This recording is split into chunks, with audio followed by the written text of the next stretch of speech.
So you wanna learn about beer? Stay tuned and never fear. They're the guys for the case, 'cause they'll tell you all about what they taste. We got Mudhole, B&Q, we loves Star Wars and grilling too. And Knox got loves baseball and board games, he's played them all. There's no place I'd rather spend the money nights than here, having a few chuckles and damn good beer. Now it's time. Two Beerded Guys. It's gonna be a great fucking show. I know. Yeah, I need it today too. Good. What is up, guys, and welcome back to the Two Beerded Guys. I'm TBG_OpsGuy. My dog being Q. The return of, Small money. and behind the camera, the one, the only, the definitely not smartest man in beer. I'll scream that. Guys, I'm excited, obviously, not just because we have Smo on, but because actually also Yeah, I was because we gonna have say, Smo what? on. Yeah. We chose very good beers on top of that. Well, I was going to say we also have good beers, but I was like, we did technically choose most of those to make up for all the times we've made you drink swill. That's true. So in normal fashion, these are mainly gonna. Oh, suck. they're probably going to suck, yeah. It'll probably be the one time ever that, like, yeah. Whenever we try, it always fails. Plus, we get to hear about Smo's Japan trip and my trip to Michiana Beer Review, or Michiana Festival of Beers this weekend. So A lot that went on. there was. John, did you get anything? It was Stephanie's birthday. Yeah. Oh, there you go. Okay. Yeah, so that was Cool. fun. Yeah. I went to Arcadia to the Fall Fest. All right, let's just stick with Tyler and Kevin. I did get a brewery up there, so Which one? the new one. Oh well. Damn it, Tyler! Why the fuck you get? Oh yeah, the one that you were talking about. Yeah, sure. Because you're the one that said you went to a brewery. No, so I assumed you knew the but name. then no. That's not my fault. Stop fighting. God damn. Oh, God, stop I thought I was so fighting. short of this Know chair. It's something. like mom and dad. Yeah. So now that you look shorter in the chair, Kevin, it does sound like you're like between two fighting parents. They sit at an adults table. This is all that's happening. I think it's Northview. Okay. God damn. This is just amazing. You and your We're salty so nut good. roll. We're so good at our job that John can't remember where he went. On the spot. Did you take any pictures? Fun though, I right? did. Because you haven't put them in the drive for me to see, No. so I can't make content. Northbrook. Ha! So you were wrong. Northbrook. Northbrook. Thank you for having John. Not South Creek. No. The girls were very engaged there. Clearly. All Clearly. over their phones. The little girls at a brewery. Yeah, I wonder Yeah. why. Yeah. Yeah. So, They're like, fuck this. Yeah, but no, it was a busy weekend. Matt was out of town for work, so he had no fun. Smo and I had all the fun recently, and then, I had some fun. John had so much fun he couldn't remember the name of the brewery. So happy for you guys. That's what I need tonight. And we're live on Facebook. It is actually working. We're actually live return on to Facebook. It is there. Round of applause for us. And John by Mark. us, I mean XSplit for fixing their Yeah. shit. Yeah. Thank you, XSplit. Feels good to be back. Probably feels like XSplit just had to write to check the meta. Probably. That'd be my guess. Yeah. But, well, I don't know. That'd be my guess. Yeah. But yeah, so that's the way it is. And guess what? It is time to pick our anticipated beer. Matt, as always, you kick it off. What are Song you Rhino looking Suit. forward to? Ale Song Rhino Suit. Thanks for letting me finish. I'm really excited. Really looking forward to it. Me is going to be the Bourbon County, the nice Knob Creek expensive anniversary one bottle? that you Yep. purchased. So. Oh, that's the keep expensive one, huh? I keep getting bit in the ass by not looking at price tags. Yeah, and if you take it to the counter to check out, you're not gonna. Yeah, if I take something to the counter, it's getting purchased. I don't put shit back once it gets to the counter. You did buy So- that $40 bottle of Delirium barrel aged. I did. It was delicious. We should keep that in mind when we go to the liquor appreciate store it, when we're out of Yeah. town, John. Be like, hey, Tyler, hold this. I also bought the Hey, cuts. Let's go to the counter. Goose Island. Shit, what was that one? The one that's only up there, the light blue label. Yeah. All the proprietors. Yeah, I bought the proprietors because all the labels were there. All the price tags were under all the bottles. Mm-hmm. I thought it was one of those price tags. I wasn't paying attention. It wasn't on the shelf. The price tag wasn't. Went up there. It was a lot more money than I expected. So that's Yeah. another one. It happens to me quite often. Okay. So- You can learn by now, I guess. Yeah. To our benefit, you do not. So. Yeah. That's very accurate. Very accurate. He's not wrong. What are you looking forward to, Smo? Anchorage. Never had one of those. It's the barley wine, right? It's one of their barley wines. Yep. Never had one. Very excited to see what all the hype is about. I mean, I'm not Had even zero gonna... Anchorage before? I've had Anchorage, some of their IPAs, but Okay, none of gotcha. their barley wines or barrel aged. Okay, gotcha. I figured like we had to have had someone here. at I'm some not point. even gonna pretend that the barley wine's not what I'm looking at. Like, I'm not even gonna be like, oh, actually, it's. I've tried to have that on the last 10 episodes and keep having to either remind myself or John has to remind me that Smo's coming on the show soon. I literally almost put it on the shelf or on the list for last week, even though Smo was going to be on this week, and I'd waited 2.5 months to drink it. But evidently 1 week was going to be too much for me, so I appreciate you holding out. It did make it for old Blue Eyes over here, so we're gonna have a good beer show, I think. I can't wait. And and what? And sake. Sake. But that is that. Matt, what do you got for us? Brett Sauce is what is up, fellas. Brett Sauce. Brett is on. Oh, I was I hear Brett Sauce too. Yeah. Okay, I was like, who the fuck? I know my brother's name is Brett, but Matt nobody's needs- ever called him Matt Brett needs some Sauce. Yeah, well, I mean, it's his nickname now, Brett Sauce. What's He up, needs that dog? special sauce Yeah. from somebody who dishes those. Ah. That's Brian. We need to call him. He needs to come dish Matt some O's. Where's Time Cop when you need him? Anything else over there? That's all we got so far. Perfect. Good. I didn't want to listen to anybody anyways. Except for Smo, because I can't wait to hear about Japan. Sick. But our first beer, because I'm going to go ahead and get this show rolling so we can have something to drink while we talk. This is Great Lakes Brewing Company's Dortmunder Gold Lager. It's a product of the USA, in case you were wondering. Cleveland, I believe. It is. I just love when people do that shit. It's like, Ooh, the most scenic of America, Cleveland. hey, you go fuck off. Browns won this week, baby. We did not deserve to. That pass interference was 100% bullshit, but it's fine. We never get shit to go our Hey, way. that's all right. I'll take Marvin Harrison Jr. It's okay. I want to lose, but perform well. Classic award-winning balance of sweet malt and dry hop flavors, proudly waving the flag for Cleveland and refreshing beer drinkers everywhere since 1988. They won one thing. This beer has had more continuous life than my Browns have, so it's fine. Oh, we got some other comments. Kerry Davis just jumped on. What's up, man? Good to see Kerry? you. Holy Been shit! a little bit. Carrie's not working? Hey, he says, hey, guys, looking forward to seeing how you are doing. You as well, good sir. Kerry started that side hustle, and that gets him busy. Well, he's also had meetings for his actual job and shit on Saturday lately. And, Or Mondays lately. I said Saturdays. Jim, What day is it? Jim's actually commenting before the halfway mark. So, Jim! Jim Morosa's nice attitude, Tyler. And Brett says, gave out the special sauce 4 times. I don't know if he meant he had a good day yesterday or all his 4 of his 4 kids. children. Yeah. But Oh, it wasn't yesterday. All right, guys, and we're going to make sure and put this on Craft or Die Can Cam so you guys can see the lovely, simple logo that Great Lakes does. Almost all their logos are very simple. Even the ones that have more on them, like, for instance, the Fitzgerald, that's still kind of a simple. Simple logo. Classic, kind of almost painted design. Super recognizable, too. Yeah. Yeah, I love Great Lakes. Very, very classic American brewery. Smells like a lager. Yeah. A little bit bready. cracks like a lager, walks like a like lager. it. Must be a lager. A little bit of grain space in this, too, but not overwhelming at all. Always a little bit bitter. So Yeah. there's Nice little astringency at little the more end. hop. Yeah. That is. Yeah. Nice little drying, nice little bitter finish. Not chewing on bread. We've had a couple lagers recently that were so bready that it was like, oh, cool. I ate a loaf of bread while drinking a beer. I was going to dip it in something. Some olive oil. Balsamic. In case I need this. It Smo's on the show. There's a good chance something gets said that I'm going to be told to write Oh, down. I was say we're not. Your phone dead again? Oh, God, no. All right, just a reminder, guys, speaking of which, everything gets scored on Untapped. So follow the Two Beerded Guys on Untapped because everything's live posted now. You don't have to wait. So, for instance, if while we're doing our bullshit shenanigans and we, forget to score right away, That never happened. because we get to talking about shit, doesn't sound and like then us you at all. happen to walk away right as we score, you can easily pull up Untapped and it'll be on there as soon as we've done it. So if you're gone, you miss a score and just want to see what that beer was, boom, it's on here. Also, if you're only tuning in for a few minutes in an episode, but see a cool lineup that you want to know what we think of a specific beer, Untapped's a great way to make sure that you don't miss anything. You don't have to wait 10 months anymore. I know, it's great. Hey, I'm all caught up, motherfucker. Hey, he was just Great. birthing the beer scores, all right? He had to carry him full term. Oh, Bunny's on too. It is Indiana. Hey, buddy. Bunny says here for a change. Here too for a change. Wow. So that mouthfeel on this, because of that bitterness, that mouthfeel is just a little bit trying. Yeah, it definitely has a little bit of an astringent mouthfeel. Yeah. Anyway, make sure you follow us on Game on, Untapped. boys. We have 9 friends who've checked into this beer. Nice. All I right. bet I'm one We of have them. 9 friends. I bet I'm one of them. I know you probably are. Is that collectively? Whenever we have a friend that's checked into it, you're usually one of them. There's me, You have not checked into this. Oh, there it is.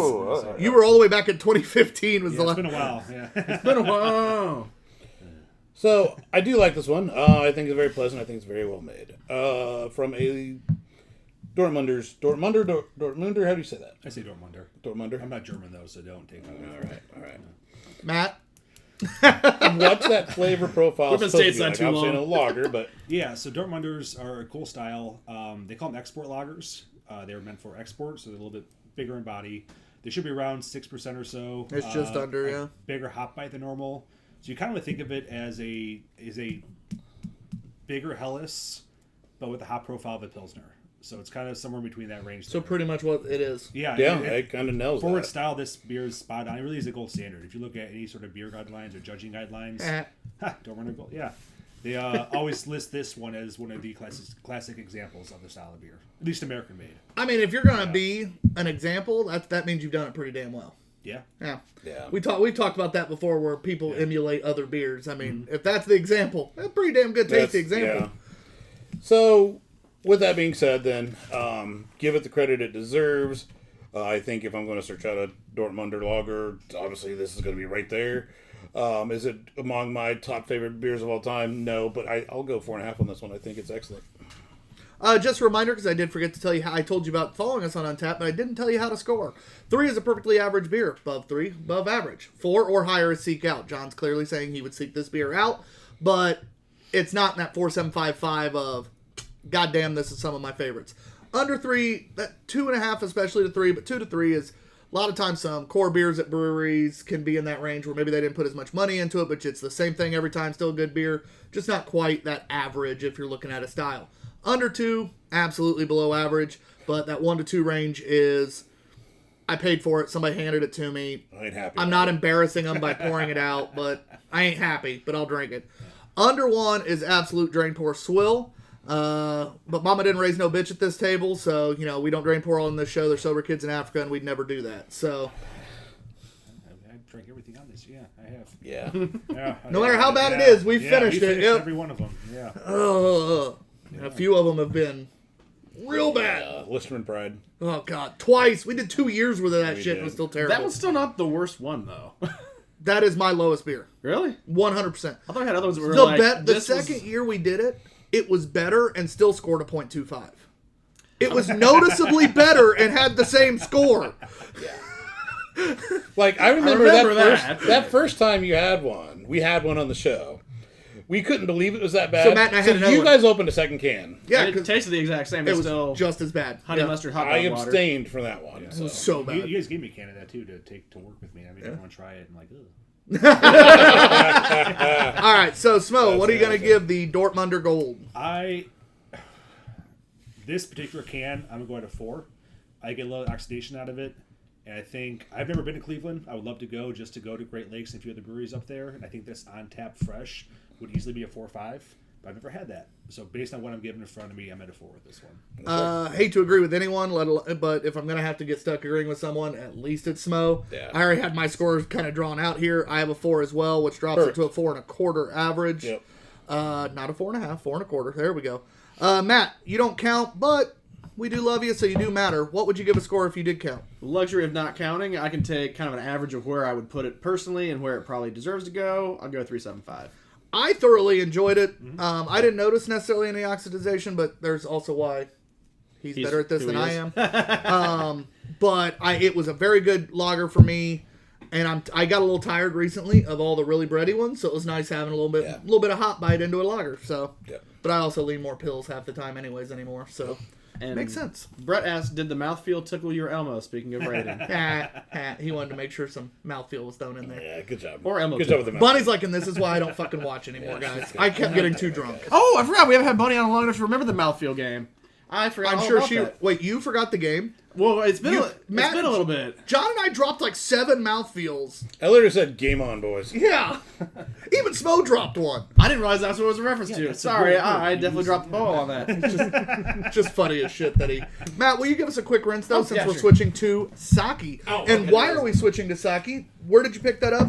Tell us a little bit about your trip, brother. Yeah, so I went to Japan. It's like October 5th through the 13th, I was gone. One of my best friends moved out there. Romy, you're not watching, but hey, You should be. you should be. Moved It's out on there for YouTube. You work. can always watch. I'll let him know. I'll let him know. Yeah. Anyway, so my wife and I went out there just to check it out for 8 days or so. We did Tokyo, Kyoto, Osaka, and a town called Utsunomiya. Learned a lot. Gesundheit. Thank you. What? That No. last one. That's German, bud. I know. Yeah, it was an amazing experience. I'll go in more detail later with you guys. I don't want to bore everybody. But food's killer. It's a wildly different culture. My first time out of North America. Loved it. Speaking of food, though, so because we do talk food on this off and on, Yeah. what for you was the just the stick out food for you? I can show you a picture. Well, while you're doing that, Yeah. you can tell the people we watching. were in Kyoto, and I got to try some real A5 Kobe beef. That was absolutely worth every penny. The amount of respect they put into those cows, and even the way they prepare it, was just shut up, Tyler. Try to say something nice here. Was it raw? I didn't take a picture of me. Oh, eating that's it fucking because- sexy. Yeah, there's some sexy marble in there. It was just. I'm absolutely sorry, perfect. a slab of beef Yeah. should not be that sexy. Yeah, exactly. Yeah, that's hard to beat. Yeah, I don't blame you. Yeah, It's hard to beat that meat. Thanks, Matt. Thank you. A lot of ramen. I will say, if you're ever in Japan, though, food and alcohol extremely cheap there. It is a very cheap place to go. Really? I think most expensive ramen I paid for was $8, and that was at Tokyo Station. And it was the best ramen I've ever had. That's And fucking then I had amazing. more ramen outside of Tokyo. That was even it was just so good. And ramen's a drunk food there. Like that's where we're hammered drunk. Let's get some ramen. I feel like here it's such a. In all fairness. I feel kind of fancy. Let's get some ramen tonight. Pay $18 for a little bowl. But, That's, yeah. yeah. I mean, I know that's the way it's perceived. That's I tend to want ramen when I'm drunk, and Oh, I'm not yeah, me talking too. just home Yeah. ramen. I'm talking like good ramen. So Yeah. it makes too. sense that it's that over there Yeah. because it fills all the needs. It does. Right, you got your carbs, you Mm-hmm. got that savory kind of umami type flavors. Depending on what all you have in it, you can get a little of that meat, that broth. Everything just hits when you're drunk in a good ramen. Yep. Eggs in there, soft-boiled eggs, Yeah. some protein. Yeah. There's so many good Yeah, things the in that. salt acts. It's basically electrolyte. It's basically Gatorade at that point. I mean, there's a reason you eat soup and shit when Yeah. you're sick. Like, come on, I know. there's salt. There's Yeah. it's got to count. Yeah. Some broth, Yeah. Oh man. But if you ever get a chance to go to Japan, it is a fantastic time. Highly recommend it. Which one's yours? This one. I am. No, I was talking. Yeah, I know yours. I was mine's, yeah. making sure I knew his. Was there a clear standout, like one place that you visit, like this was the coolest thing that we went to see? No, we saw a lot of cool things. We went to in Kyoto. We went to an Inari shrine. That was really neat. Save some for stuff. Yeah, so you can save some for yeah. We actually went to not to this one. We did a tour of a sake brewery. Ooh. It was a 140-year-old brewery. Oh, the guy, that's strong. the brewer there was a 7th generation You put brewer. that over there. And just to hear his story, learn a bit about. I know very little about sake, so it's kind of cool from a brewing perspective and fermentation perspective to learn something new that I just don't know enough about. So they do call like sake It's a heavy pour sake. Sake, places that make it would be a brewery, not like a distillery. Is that sake the is a brewery. Yes, brewery? it is Okay. brewed. Yeah. I never actually thought about that till right now. Yeah. Anyway, so yeah, we are drinking sake. There's a whole lot of things on it that I believe it's called Drunken Whale. that makes sense. There's a whale It on the is label. I'm gonna say this wrong, but Junmai Ginjiao level of sake. So they base things based on level of polished rice they use. So they polish the rice grain down a certain percentage. If it's at I know. The lower you go, the less rice there remains. So like if 40% polished rice is very high class, it means only 40% of the kernels left after they polished it. It says So 50%. this one's 50, yeah. So this Yeah. is one of the higher ends of it. It is not adulterated with any other spirits. It is pasteurized, so it's nice and clear and pretty. Yeah. Drunken Whale sake. Yeah. Did you find it? I think I found a couple of theirs. Oh, that's It's I'm trying to figure out what the ABV is on this one. I think this one's 17. I don't know much about Yeah. sake. The but other number I is do 16, enjoy so I'm drinking. guessing it's that. So, if you ever go to Japan too, download the freaking Google Translate app. Translate. Holy shit! Watch this, Tyler. Oh, I do have to Google Translate on my phone. I Yeah, forgot if about you that. just put the camera in front of it, it'll overlay the English. Yeah, the joys of having a Google Pixel, it does help. I'll call 16%. 16? Okay. Yeah. I always forget that I have that on my Technology. phone. Yeah. So I got to put that on Cam, and then Yep. we'll save what's left in the bottle for Steph. That's delicious. The nose is gorgeous. It has a nice grape nose. That is beautiful. Sake's so much fun because the ones I've had normally are That way I don't real get spilled for smooth, easy drinking kind Smooth. of beverage. Yeah, that's a new word. Oh, Yeah. damn. And And that for is 16%, and there's no, it's just rice, right? There's no hops in there. There's no dark grains. There's no way to match that alcohol content, but it's still It's matched so somehow. smooth. You know there's booze there. You can tell it, but you could almost big gulp the shit out floral, of this. fruity notes in there. Like I said, it has like a grapey kind of Fruity- nose. Super fruity, yeah. yeah. Where does that come from? From rice? Like Fermentation, yeah. that So just it's- seems insane that you get that out of rice. A lot of sake breweries over there are still very traditional, where they only brew between October and March. So because sake ferments max like 55 degrees Fahrenheit. So it's almost it's in the lager range, so it's got a very clean fermentation. But you get too warm with it, it's going to produce a lot more fruit flavors. Okay, Yeah, so it was super interesting to learn a bit about it and try some stuff. And I know this is a little bit of sacrilegious, Usually. but it's better than sake juice boxes. Well, you know how he was talking about the percentage of, I'm fairly certain that's like 10. So you want, because you said 40 was considered high class, so even higher than that is even better. no, so it goes it's the other way. it's opposite. Yeah. So All right, so then the sake juice box is like 90. 90. So Yeah. that means they only polish 10% of it away. So 90% Okay. of the kernel remains. So it's pretty lowbrow, I guess. Yeah. I bet the juice boxes are probably like 90. Yeah. It's in a juice box. I don't know what you expect. It's out of amazing, it. though. It's just the fact of just The flavor's having not Tyler that put a good. straw in Yeah. a juice box for me and hand it to me. The so I flavor's can definitely consume drinking my sake. experience. It's so Yeah. much fun. All right, not good to know. Yeah. It's literally like a fucking like high C juice box. You just Yeah. just stab it with the Little plastic. cat on there. And Yeah, it's That's awesome. We don't enjoy those or anything. Oh, that's what I meant to do is go get some of those. They're so good. I was gonna Look at make the legs. somebody buy them for me as a I'm sorry gift, and I forgot. That's just pleasant. Yeah, I could this- drink this a lot. Like We had a few. That this could become a problem. yeah. This is a sweeter one, I think. There are a lot of drier ones out there. I like the sweeter ones better. The drier ones are just too white wine-like for me, and I'm not a wine drinker. But we were at a omakase sushi dinner where the chef was preparing everything in front of us and hand rolling all the nigiri, and it was incredible. We had some super dry sake, and I don't like this. So, I've had a yeah. couple dries that I really liked. Dry sakes I've really liked, Yeah. but that is one of my favorite sakes I've ever had. That you just Yeah, That's I would amazing. agree. Yeah, that is incredible. yeah. Obviously, this won't be scored on Untapped, but damn, I wish it was because frankly, Smo, what would you give this? It'll still be your turn when we stay on the beers next time. But Yeah. what would you give this? I would give it a go, which is Japanese for 5. I mean, I'm gonna agree. Go, as in go fucking get it. Yeah, Yeah. that is one of the best drinks I've had in a long time. So That was heaven. Yeah. Fermented, Thank you. Fermented That was neat, rice. right? Yeah. That was, Yeah. Yeah. they put a lot of effort in. I mean, they technically do, but it doesn't sound like it when you're like, how's this made? Fermented rice. rice. Well, it's rice and koji. Koji's like a mold. So when they say it that way, it's like My bad. ew. Fermented moldy rice. Yeah, yeah. Yeah. That's wild to me how you get so many different flavors from just rice. Evidently, I don't know. mold fucking has a lot of It flavor. does, yeah. Pretty cool, yeah. Wait, does that mean I can just drink sake if I get an infection or something? No, it's not penicillin. Damn it. Yeah. And that's It's a good thought, though. what kind of infection? What are you talking about? We're not going into specifics. Do I need to scoot farther away from you? Is that how? Don't ask questions you don't want answers to. Kidding. Just watch his pants. See if they come off. That's fucked up. Yeah, he really wants to take his pants off. I don't know why you're yelling at that. I wouldn't take my pants You're the off. one who wants penicillin. It's a joke. But it really Mostly. happened. For Matt, a friend. what would you give this? I think the 5 is the right answer. That shit's delicious. That, Yeah. yeah.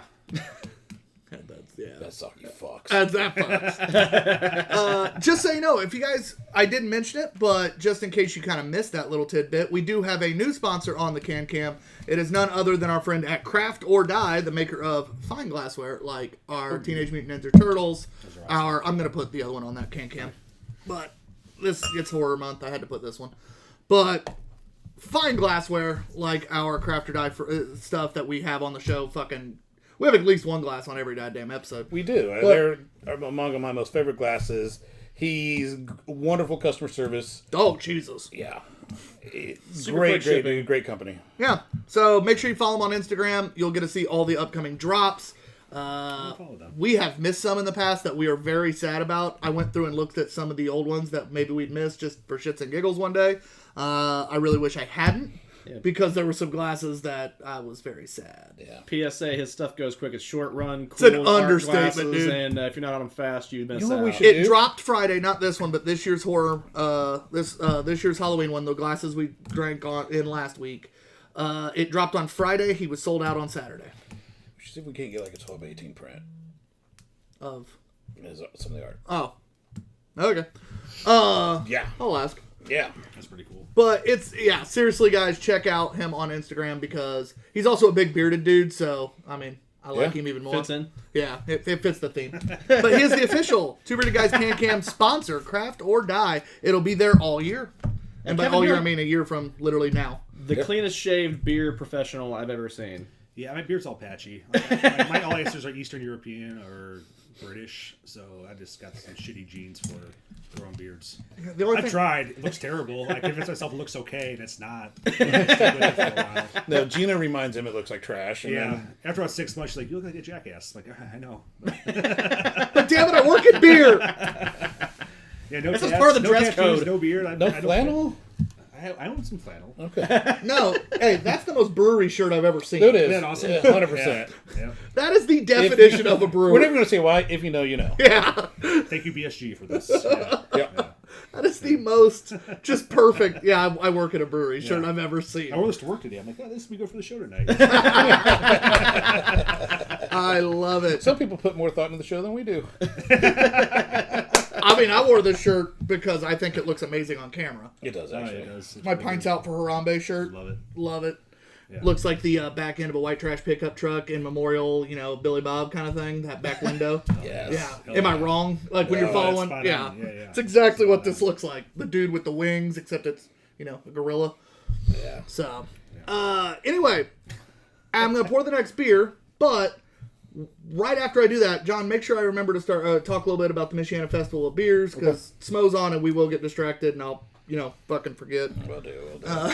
You couldn't talk while you're pouring? No, not with my shoulder. He's got a grunt. He's got to do the whole I tried talking while I was pouring with that damn sake and I spilled a little bit, so... I forgot you got to hold your hand with your other hand, don't you? Go fuck off. But I am excited to hear about it because we, all of us were invited up to Michiana Festival of Beers. Mm-hmm. And unfortunately, you were the only one who could make it, but wish we could have. It's okay. But, I've never been to a beer fest at a baseball stadium. Oh, shit. So I think that could have been awesome. Where was it at? It was at Four Winds Field, the home of the High A Chicago Cubs minor league affiliate. Yep. Quite appropriate for Tyler to be at a baseball field. Is that New Beer Buffalo Fest area? It's Mishawaka, South Bend area. Okay, never mind. Yep. I'll do my part. Oh, this is sick. Huh? I'll do You want a little more? Stop. Look at mask glass in the bottom. Oh, I see it. Okay. What's the mask glass at the bottom? Nothing. Don't worry about Matt. It's a sour. It happens. I know, but you don't taste it, you don't feel it. It just bothers me. It bothers me too. A whole But bunch of little whatever those things it's are. also Matt, so Yeah, you just pour it in the wine. I know. Ah. I just poured it slower at the end though for yours. I know, I can't. But also, we don't get a chance to go up there very often, so there's a lot of breweries that we are still learning. Yeah, and getting to know people up there. I'm going to read what we're drinking, and then I'll go into that. I appreciate you. Oh. This is...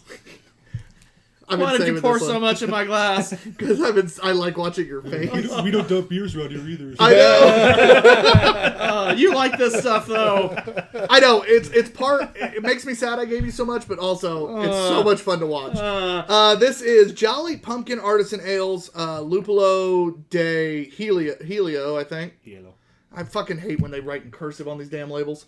Millennials. I still I write they didn't even cursive. know how to write cursive I still anymore. write. No, I was still taught that shit. Yeah. It was my nephew. My oldest nephew was like, he started learning it 1 year. That very first year, you Really? start learning cursive, Yeah. and then that's when they got rid of it. Nice.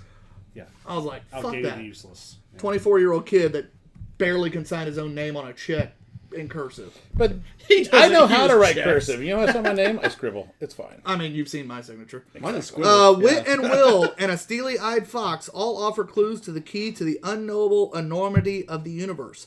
Put a bird on it. A hoppy sour wheat IPA aged for 4 months and dry hopped with Cascade and Amarillo hops. Yeah, so we've had this one a little bit, and then actually we've only had it a little bit, but I forget where it came from, but it's an aged beer. It's 2018. No, I know where, but I meant like how we got it. I know I'm the one that got it. I just don't know where the fuck I got it from. We'll go ahead. How much more is in that bottle? It's a big bottle. It's a big bottle. I do miss bombers. I wish people kept doing it. I do and I don't. Yeah. I miss them for things like this. Yes. Very rarely did I ever drink a whole bomber by myself. I have. But, Carrie's saying he thinks that he might have been the one to. I think it is present that Carrie. to us. I think it is Carrie. Proper episode for you to watch, sir. That does feel like a Carrie beer. It does. Also, not bad. No. It's got a nice level of funk, which means Matt probably fucking hates it. He's drinking it now. yep.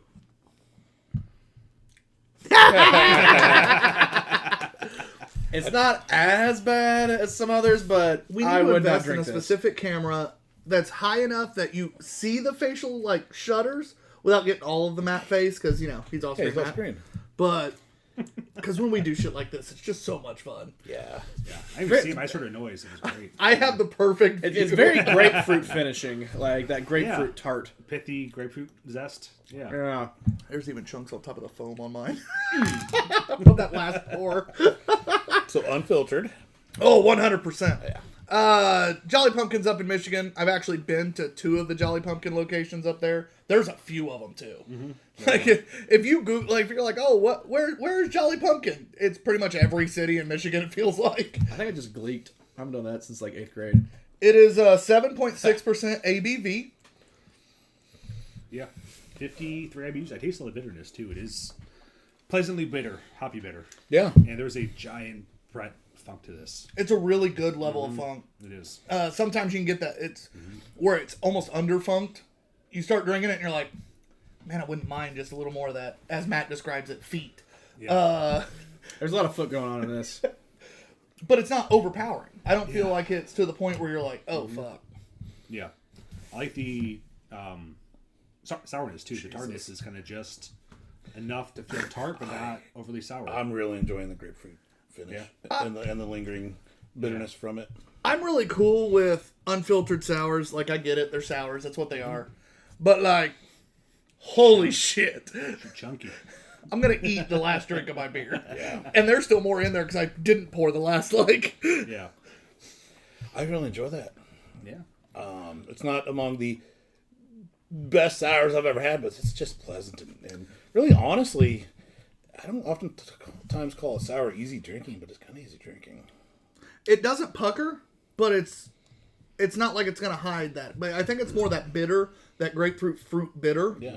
That the way it finishes is what keeps it, as weird as it sounds, more easy drinking, because it levels off that Britannomyces funk. Sure. And then all of a sudden you get that IPA grapefruit bitter. It changes the way your palate takes it, and it seems to me make it a little easier to drink. Okay. Does that make sense definition there? Yeah, Guy who 100%, actually does 100%. sensory tasting. That did surprisingly make sense, yeah. Although I just don't like the grapefruity finish, so that's where I'm like, fuck.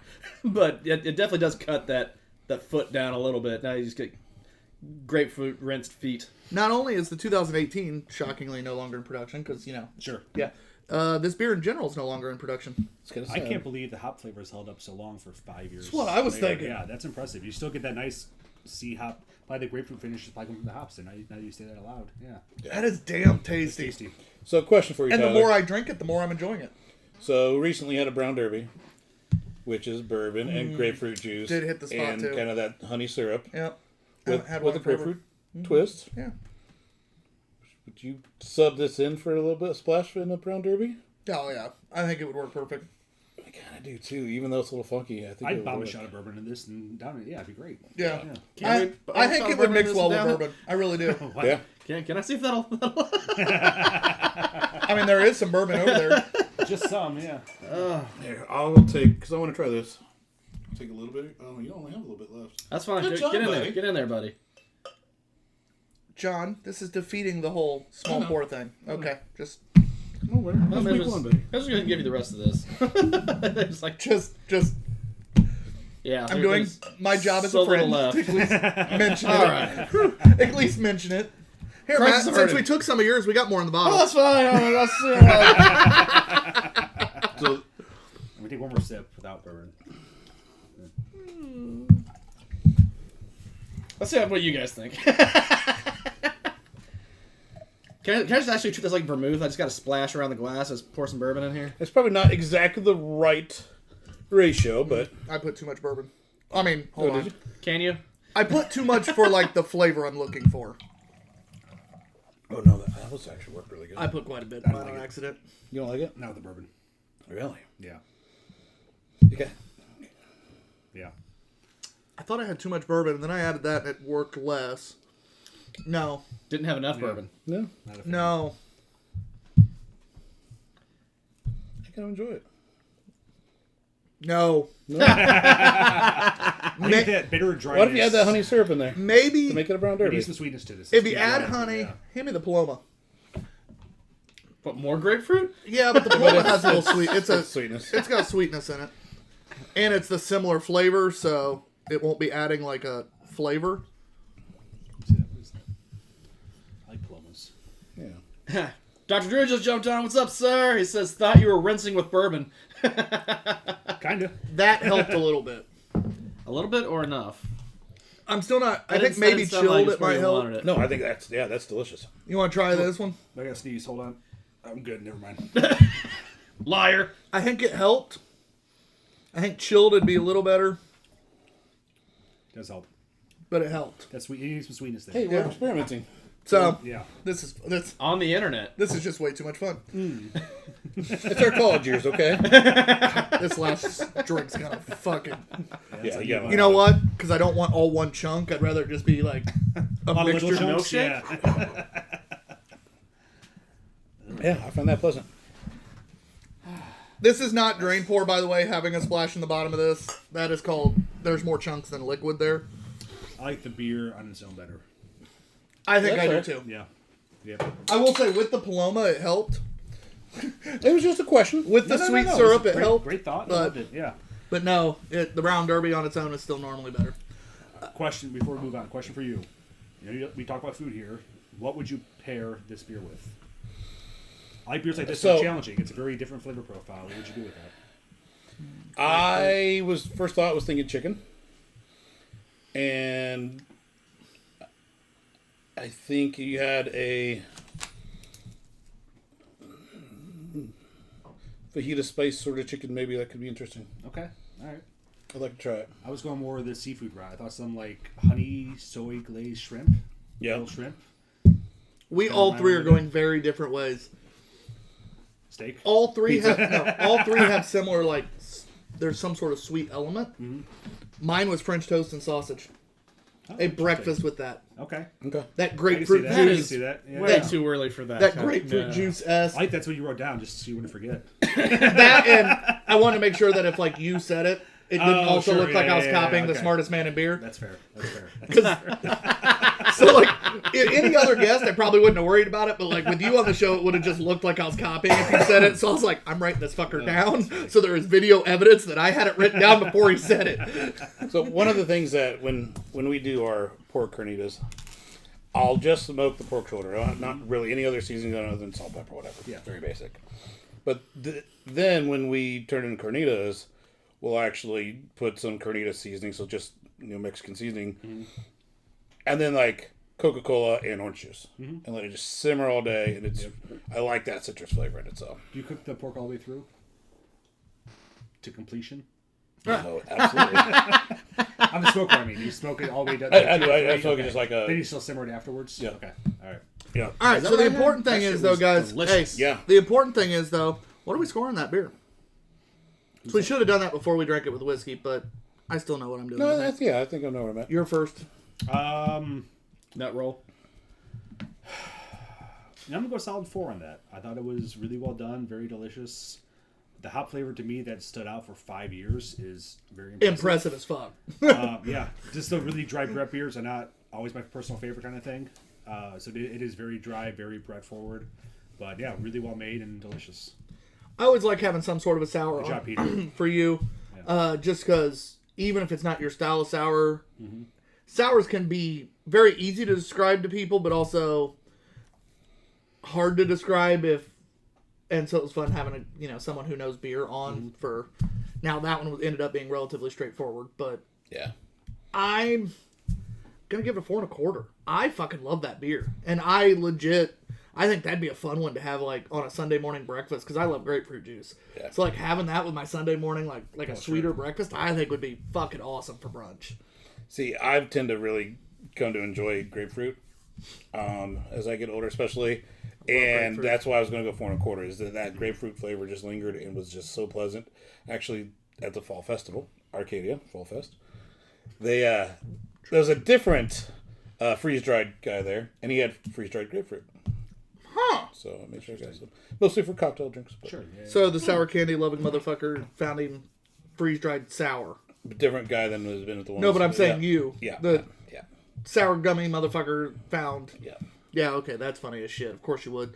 Matt, what would you give this? And then I'm going to talk a little bit about Michiana because even though I started... I was going to bring it up when you support Yeah. the next one.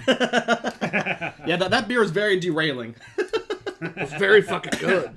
Man, that's a tough bag. I don't even know how to score that. Like where I'm at and probably what it deserves are so far apart. So what are you going to give it? Hey, you don't count. You don't fuck with the score. It's not like it matters anyway. What was the average score? 4 1/4. I put it in right. Woo!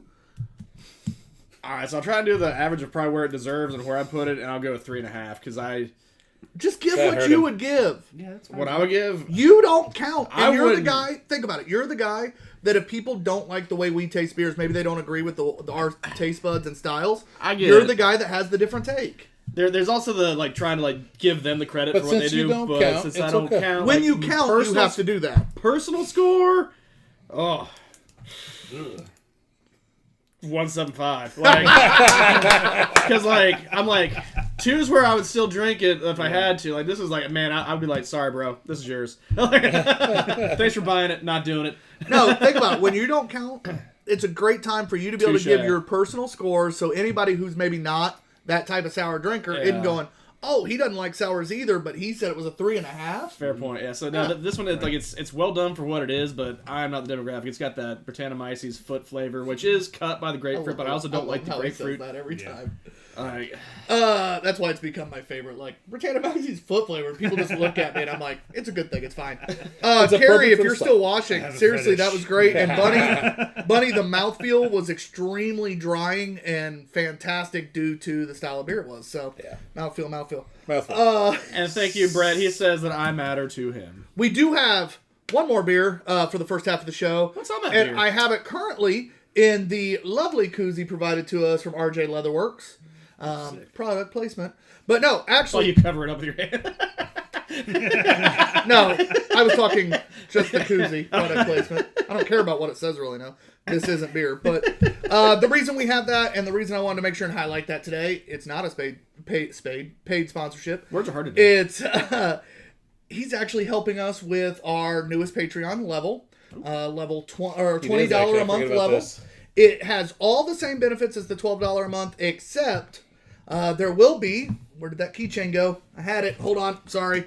There will be a keychain added. I'm not going to show you what's on this one because it's not going to be the same thing. It'll be a custom only for that Patreon level keychain. It will say something around the effects of having our logo, so Two Beerded Guys, and it'll be like the Two Beerded Guys Big PP keychain. Basically, you have the big PP, you spent more money on us, so therefore you get a cooler keychain. It's the big PP tier. Yeah, and that is provided by none other than RJ from RJ Leatherworks. Last week's Thank episode you, RJ. guest, make sure you check out last week's episode on YouTube because he was a hell of a lot of fun to have on the show. We were so grown up. Carrie says, glad you like the beer. Before It we got started next as a fucking joke, and he went, I'll fucking do it. And we're like, Okay. and Well- now that's a tier. All right. And also, since it was sitting for a while, I thought I'd put it in the koozie because it's an IPA, and I wanted to keep it colder. There you go.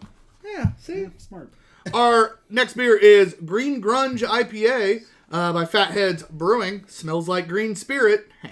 See what they did there. Chill out, man. Have a beer. This is an IPA coming in at 6.5% and 65 IBU. Are they also Cleveland? Holy shit.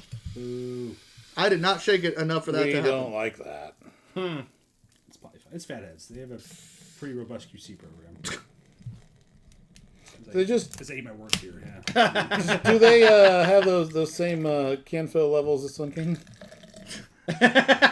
Oh wait, And it's just our KR beers. Yeah. It's not the 12-ounce cans. Which are one's yours? legal. There it is. Don't be smirch us. I'm not. I love it. Perfect. You know you're always going to get a little bit extra. Hey, he didn't say it was a bad thing or what the level was. Yeah, but it's illegal. But he didn't say what the I level didn't say was. what the levels were. You're the one that started talking about what the level was. That's on you, bro. And for those of you that are new to the show, usually people watching on YouTube later, because the people tuned in right now are usually people that have seen before. If not, thank you. Speak up. We didn't really actually introduce the smartest man on beer today. Smartest man in beer. This is Kevin Smolar, aka Smo Money. He is the head of brewing operations for the second largest brewery in Indiana, Sun King Brewing. So Kind with of a big that, deal. and I know I keep teasing Michiana Festival, but this is something I wanted to make sure and talk about in the first half today. You have been promoted in the last year, right? Yeah. year. It's been almost a year, exactly. Yeah, so I wanted to make sure I had that right. But what's been the biggest change going from just having to worry about like the testing and stuff like that to now a whole hell of a lot more? It's a lot more dealing with salespeople. That's the worst. Fucking hate it. Our sales team is great. You're They're inside. wonderful people, but it's a very different environment than what I'm used to. So I'm used to just sitting in the lab by myself, popping earbuds, and just running tests all day. Now it's like I have to talk to a bunch of people. So Oh, that sounds yeah, terrible. It's a different challenge. Different challenge. Yeah. So a lot less free time on my end. Is there a lot of delegation now that you didn't have to do Fuck before? Yeah. Yeah. I was How hard is that? Delegating? Yeah. I feel like he already Trusting did it. people to. You know what? The people we have in the lab are two great people. Speaking of which, one will be on the show here in a she few gonna be on? weeks. Gabby is coming on. You'll see that post coming up, not next week, but the week after. It'll be all our posts for the guests are either a Thursday or Friday for the following week. So make sure you check out. It is a hilarious picture because I texted her and asked for a picture, and I'm not even going to tell you what it is. It's just funny as shit. You're not going to want to miss this post because it's the opposite of any beer post I think I've ever made. So Gabby's awesome. She's from Ball State Girl. Mm-hmm. So yeah, she's Pork chirp. Yep.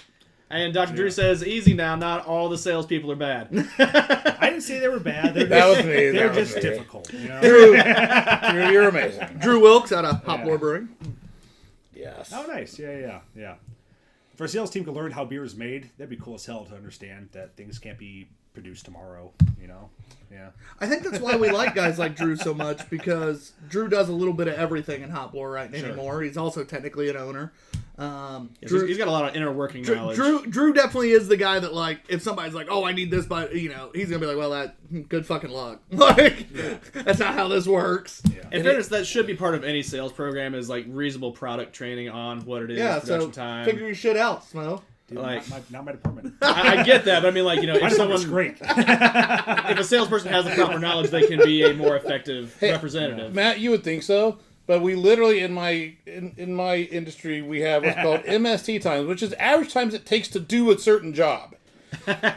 They can sell something and they can be like, "Hey, I sold this, and it really, but it's only going to go through if we can get it done by tomorrow." And I'm like, MST times like 20 hours, bro.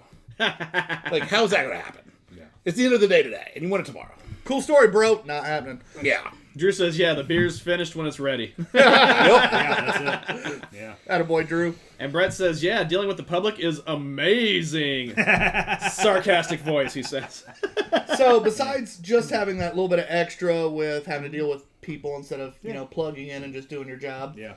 what has been like the biggest, the thing that you like the most about the promotion? I love that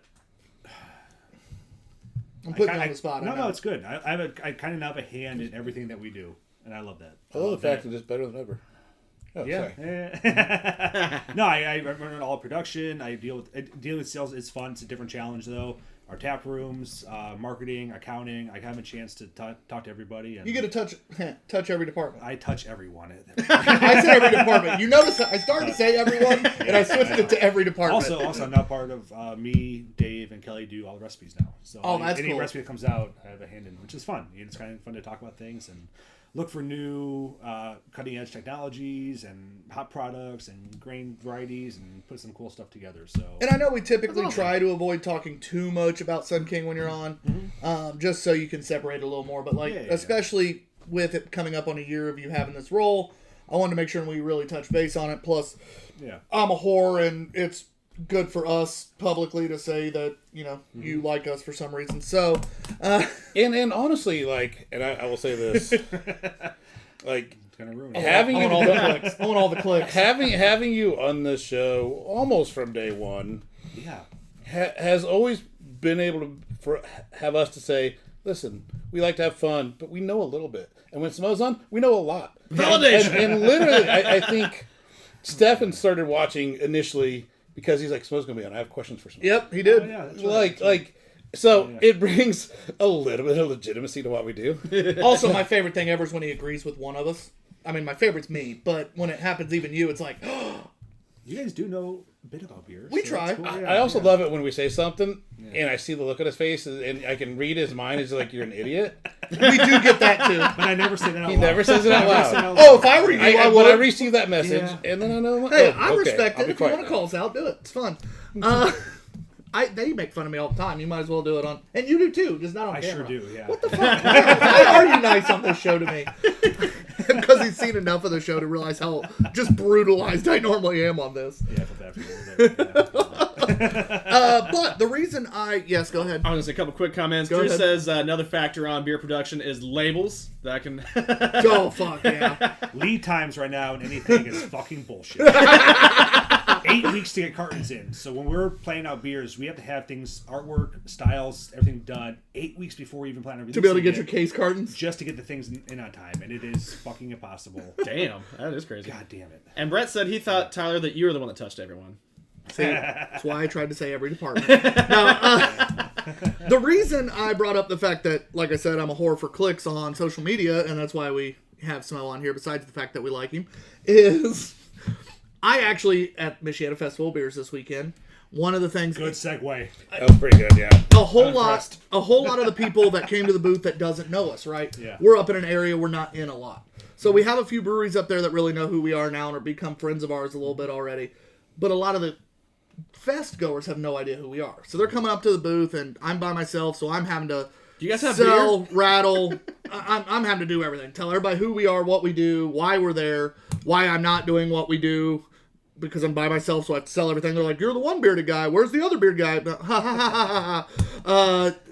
Fuck you. That's funny. Imagine how we feel when you're not there at all the other ones. There's still two of you. Touche. Go to hell. But Like, is that you? No. the whole time this is going on, they're like, "Oh, okay. So you're not really highlighting anyone this weekend." I'm like, "No, I'm highlighting the event, and I'm making money so I can do more." They're like, "Well, what else do you do?" And I start talking about the live show, and that's when I pull out my dot card, which if you don't have one and you do shit like this, please get one because they're amazing. I'm like, "Hey, scan this, follow us on YouTube because Monday on the show, we're having the smartest man of beer, Kevin Smolar, from the second largest brewery in Indiana." And my favorite's not to say who it is at first and just keep talking because you start seeing people like, "Oh, my favorite was the answer. Three Floyds?" I'm like, "You're up north. There's no way in hell you think Three Floyds is the second largest in Indiana." Like, I'd get it if you lived down in, like, Columbus or something. Sure. Like, sure. But, what? Yeah. I'm like, "No, Sun King." They're like, "They're the second largest?" I'm like, "By a fucking lot. Like, it's not even close." Which is 3 times our size. Yeah, and I'm like, and then the next one down, it's like, not even close to Sun King. It's the top three big gaps, and then everybody else. Yeah. But I'm like, and they're like, "Oh, wait, the guy that's head of brewing operations for Sun King comes on your show?" I'm like, "Yeah, like once a quarter." They're like, "That's amazing." That sounds so official when you do it And, for like, quarter. I went through the other day and looked. It's almost once a quarter. It's fucking great. Is that long? Did you realize you have a quarterly meeting with Not us? quite. There was year two had a really big gap. But year yeah. 1 and year 3 have been basically once a quarter. You two was like during COVID though, so that's probably why. Year That 1 makes was sense. more during COVID. Was it? Okay. You were on twice, I think, during COVID. That's because Allegedly. none of us did anything else besides. no That's proof. true. I do guys had no other friends and didn't do Yeah, anything. But we yeah. did this. So Smo's like, well, they're only seeing each other, and none of them Yeah. are sick, so we're good. I'm probably the biggest super spreader there. Though. But the amount of times people were like, they went from like, oh yeah, I'll highlight your dat card to wait, what? I'm like, No. this is fun. Legitimacy. I appreciate that. Yeah, Thank so you. that's why I'm using Sun King's name a few more this No, it's episode. fine. Use it. I don't care. But I was nice. I didn't tag Sun King in your post of coming on the show. I did tag in Gabby's when she's coming on though. So. Well, anybody in the brewing industry knows your name and face at this point. They don't know, so I was like, and I'm going to tag Sun King to... Yeah. Hood's been on, so yeah, It's been a long time since Hood been on. Yeah, I wasn't 2 even years. here for that fucking episode. I was pissed. I was supposed to be and then couldn't be. I'm still pissed. That's a fun episode. Maybe because Drew says it was great to see you up there, by the way. Yeah, I'm sorry I didn't get to say hi longer, Drew. Drew and I literally saw each other in like a very high-bye, quick fashion. Sure. Yeah, but So, this beer, this time, not my favorite IPA I've ever had, but a really good, bigger marketed, bigger produced, easy to find IPA. very grassy. Solid drinking, little bit of bitter, little bit of that grass. Not as much malt, which thank God, it's more my style IPA. I get real tired of sweet IPAs. Very drinkable, not elite, but very drinkable. It is absolutely very drinkable. I like the malt level in it. It's not overly malty by any means, but I think it's balanced well. I love Fatheads. I think they're one of my favorite breweries out there, especially their IPAs. Their Headhunter really took off. It was kind of the impetus for the hazy IPA movement because it was kind of that deviation from your classic bitter, dry West Coast IPAs to something a little more aromatic and more a little sweeter. And it was just, ton of respect for them. They make great fucking beer. This is no exception. Hey, what hops are in this, do you think? Green, grunge, probably green ones.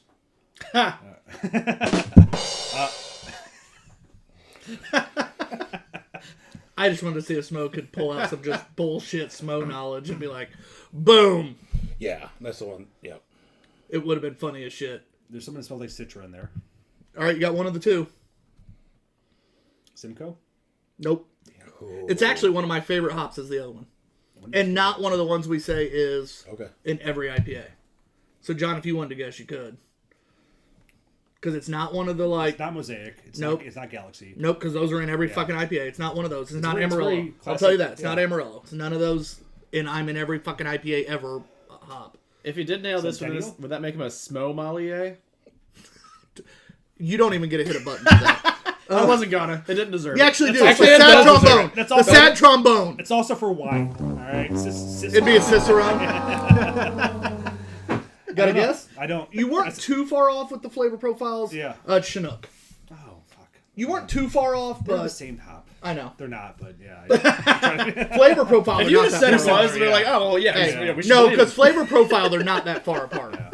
But it's Chinook, which is one of my all-time favorite hops, and I feel like very underused. I like Chinook. Yeah. So that's what it made me. I was like, I like this beer, and when I went and looked, I was like, that's why I like this beer. Yeah.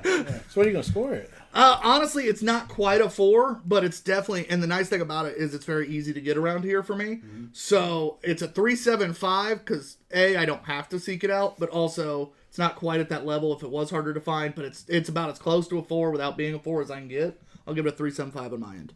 Oh shit! You might have just talked me into a 4. Where were you at? 3.75. Yeah. So by scoring it lower, I talked you. I'm really confused on He that. doesn't want to agree And I'm with you. getting ready Can to you blame him? explain. So this would be a beer that I would stock in my beer fridge. I would have this. I'd have a case in the beer fridge at any time. So someone's like, "Hey, I want something hoppy. I want an IPA. Here you go." So I personally wouldn't necessarily be like, search this out. It's super solid, but because I would stock it just for that reason, I guess I gotta go 4. So you'd have this more for other people than yourself. Because it's super drinkable. It's delicious. It's super drinkable. I wouldn't search it out as being like, oh, I want a good IPA. I'm going to search this out. But I would keep this. Like, this is that solid. if I have a core beer, right? If I have a core beer selection in my beer fridge, this would be included with that. Okay. That's fair. Yeah. That's fair. Anyway, so for me, in that, even though I scored it, I want to. My fridge, my everyday IPA fridge, is Liftoff and Upland's Dragonfly. Those are my two. Easy to get. If you want something hoppy, you can pretty much get what's in that. there. One of those two is in my beer fridge pretty much all the time. Nice. Those have always been my two go-to, but they both lean more westy, more bitter, and that's very much. And this does too, but they're a little further that way. So for me, that's what's in mine. What are you gonna score, by the way? Man, it is oxidized. I get a lot of that hop oxidation out of it. It is kind of old. Freshest beer is a 4 1/4 easy. As is, I think it's 3.75. The problem is this, and you do have to watch what you're doing. And I will tell you, I did not look at the cans the time I bought these.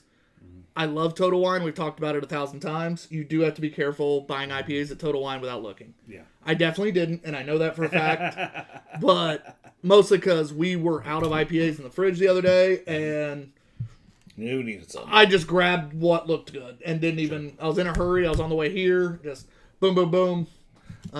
What is it? I haven't even looked. It's March. Yeah. That's Yeah. it's a little ways. 7 months is pushing it for an IPA. So, Hard. Yeah. Yep.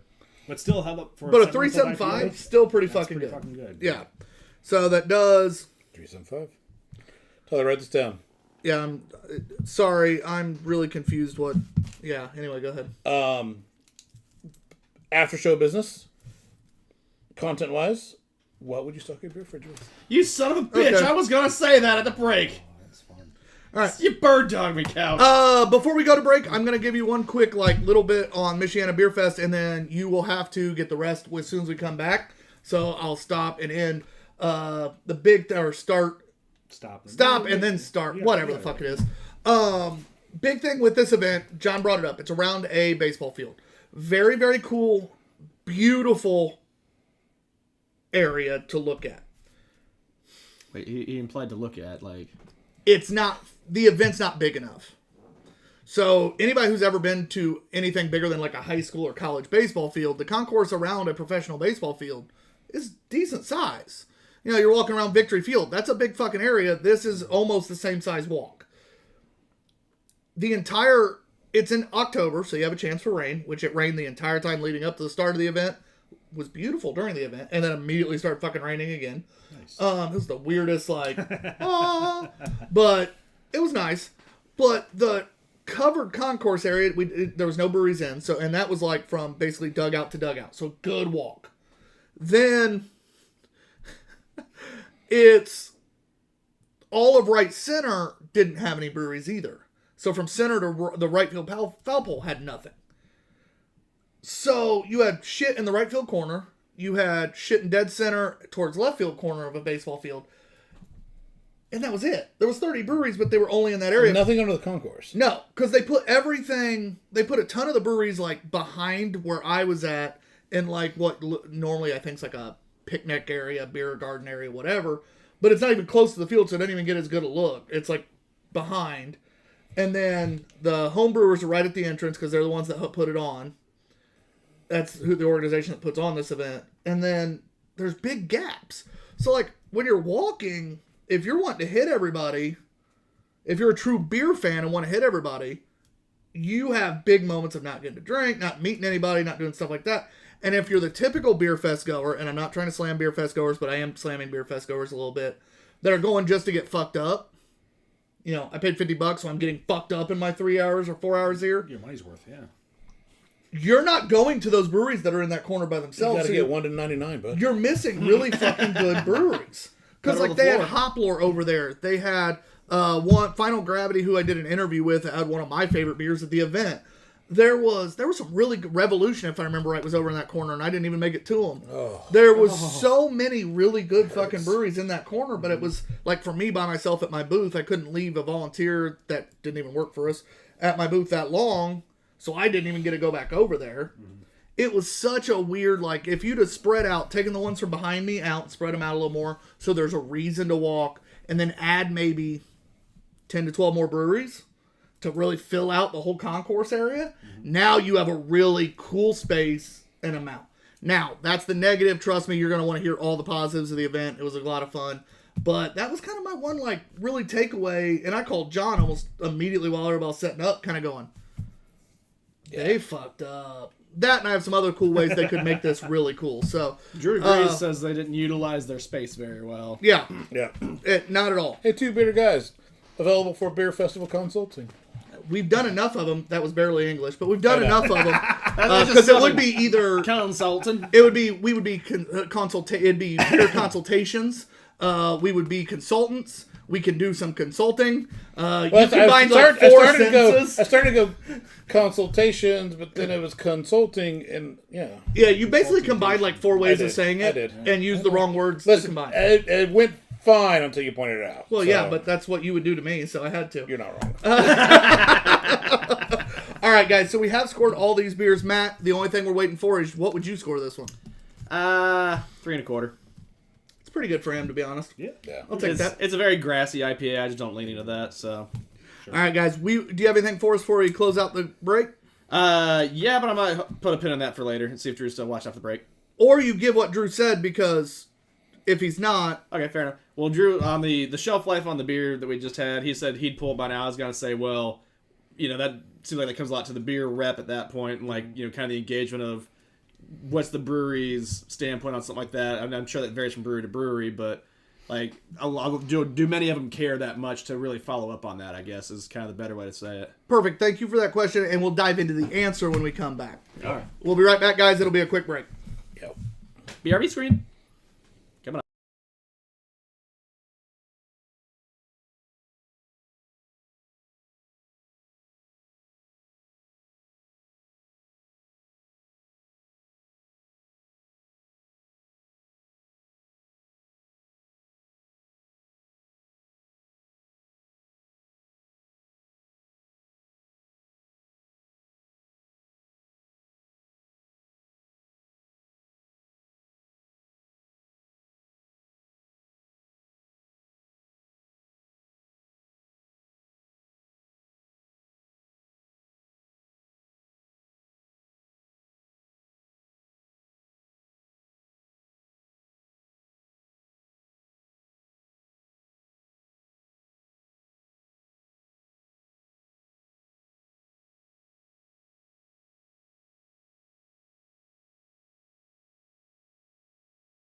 John and off-screen man, big bushy beards and nothing hats.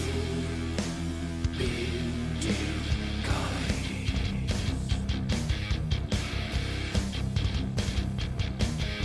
Oh yes they are two bearded guys. Oh yes they are two bearded guys. Oh yes they are two bearded guys. Oh yes they are two bearded This makes my I day. don't know what baseball is, and that's not a No, I know. That's not an No. invitation to answer. It's just it's a He said, was it's a it his website answer? that does merch like they do with Craft or Die, that kind And of he said ism, not gasm, so definitely different things. Baseball gasm. yeah, but you know what I mean. That's all it is. No one's Welcome ever back. gasmed to baseball. Well, that's not true at all. There it is. Welcome back. Welcome back to the second half of the show. So, I guess, Again, I'm TBG_Ops Guy, Disturbed. Not being cute. and our guest, the smartest man in beer. Smell money. Matt doesn't get introduced at this point. Fuck him. But we did end right after a really cool question about shelf life and if you would pull a beer, like for instance, as a guy who Sales rep's job. sales rep / part owner of a brewery, he typically would pull a beer quicker than 7 months on an IPA, especially. Like I Now, know- other beers maybe not, but especially an IPA specifically. We talked with Chris and I had, similar Yeah, policies there. sure. That's changed for you. Oh. Yeah. But so that kind of realm, I know I've worked for a brewery that couldn't have cared less. I know a lot of friends who, and I know Sun King used to have really strict times when they pulled. Do they still? How's that work for you guys? And what would you say about how long certain beers should sit? Good question. With shelf lives of beers, and it really is brewery specific. So I'm going to talk what I know of Sun King's policy. And this was, again, I ran the QC lab for 8.5 years. So this was all my guidelines for how we managed our out-of-date beers. When I started, we would put the package date on a beer, and we had internal dialogue when things expired. And our sales team would go out, pull stuff from shelves, keep an eye on things. About 4 years ago, maybe 5 years ago, we switched to putting expiration dates on our cans. For us, it made more sense. It was easier for us to know, hey, this beer's expired. It makes no question about it.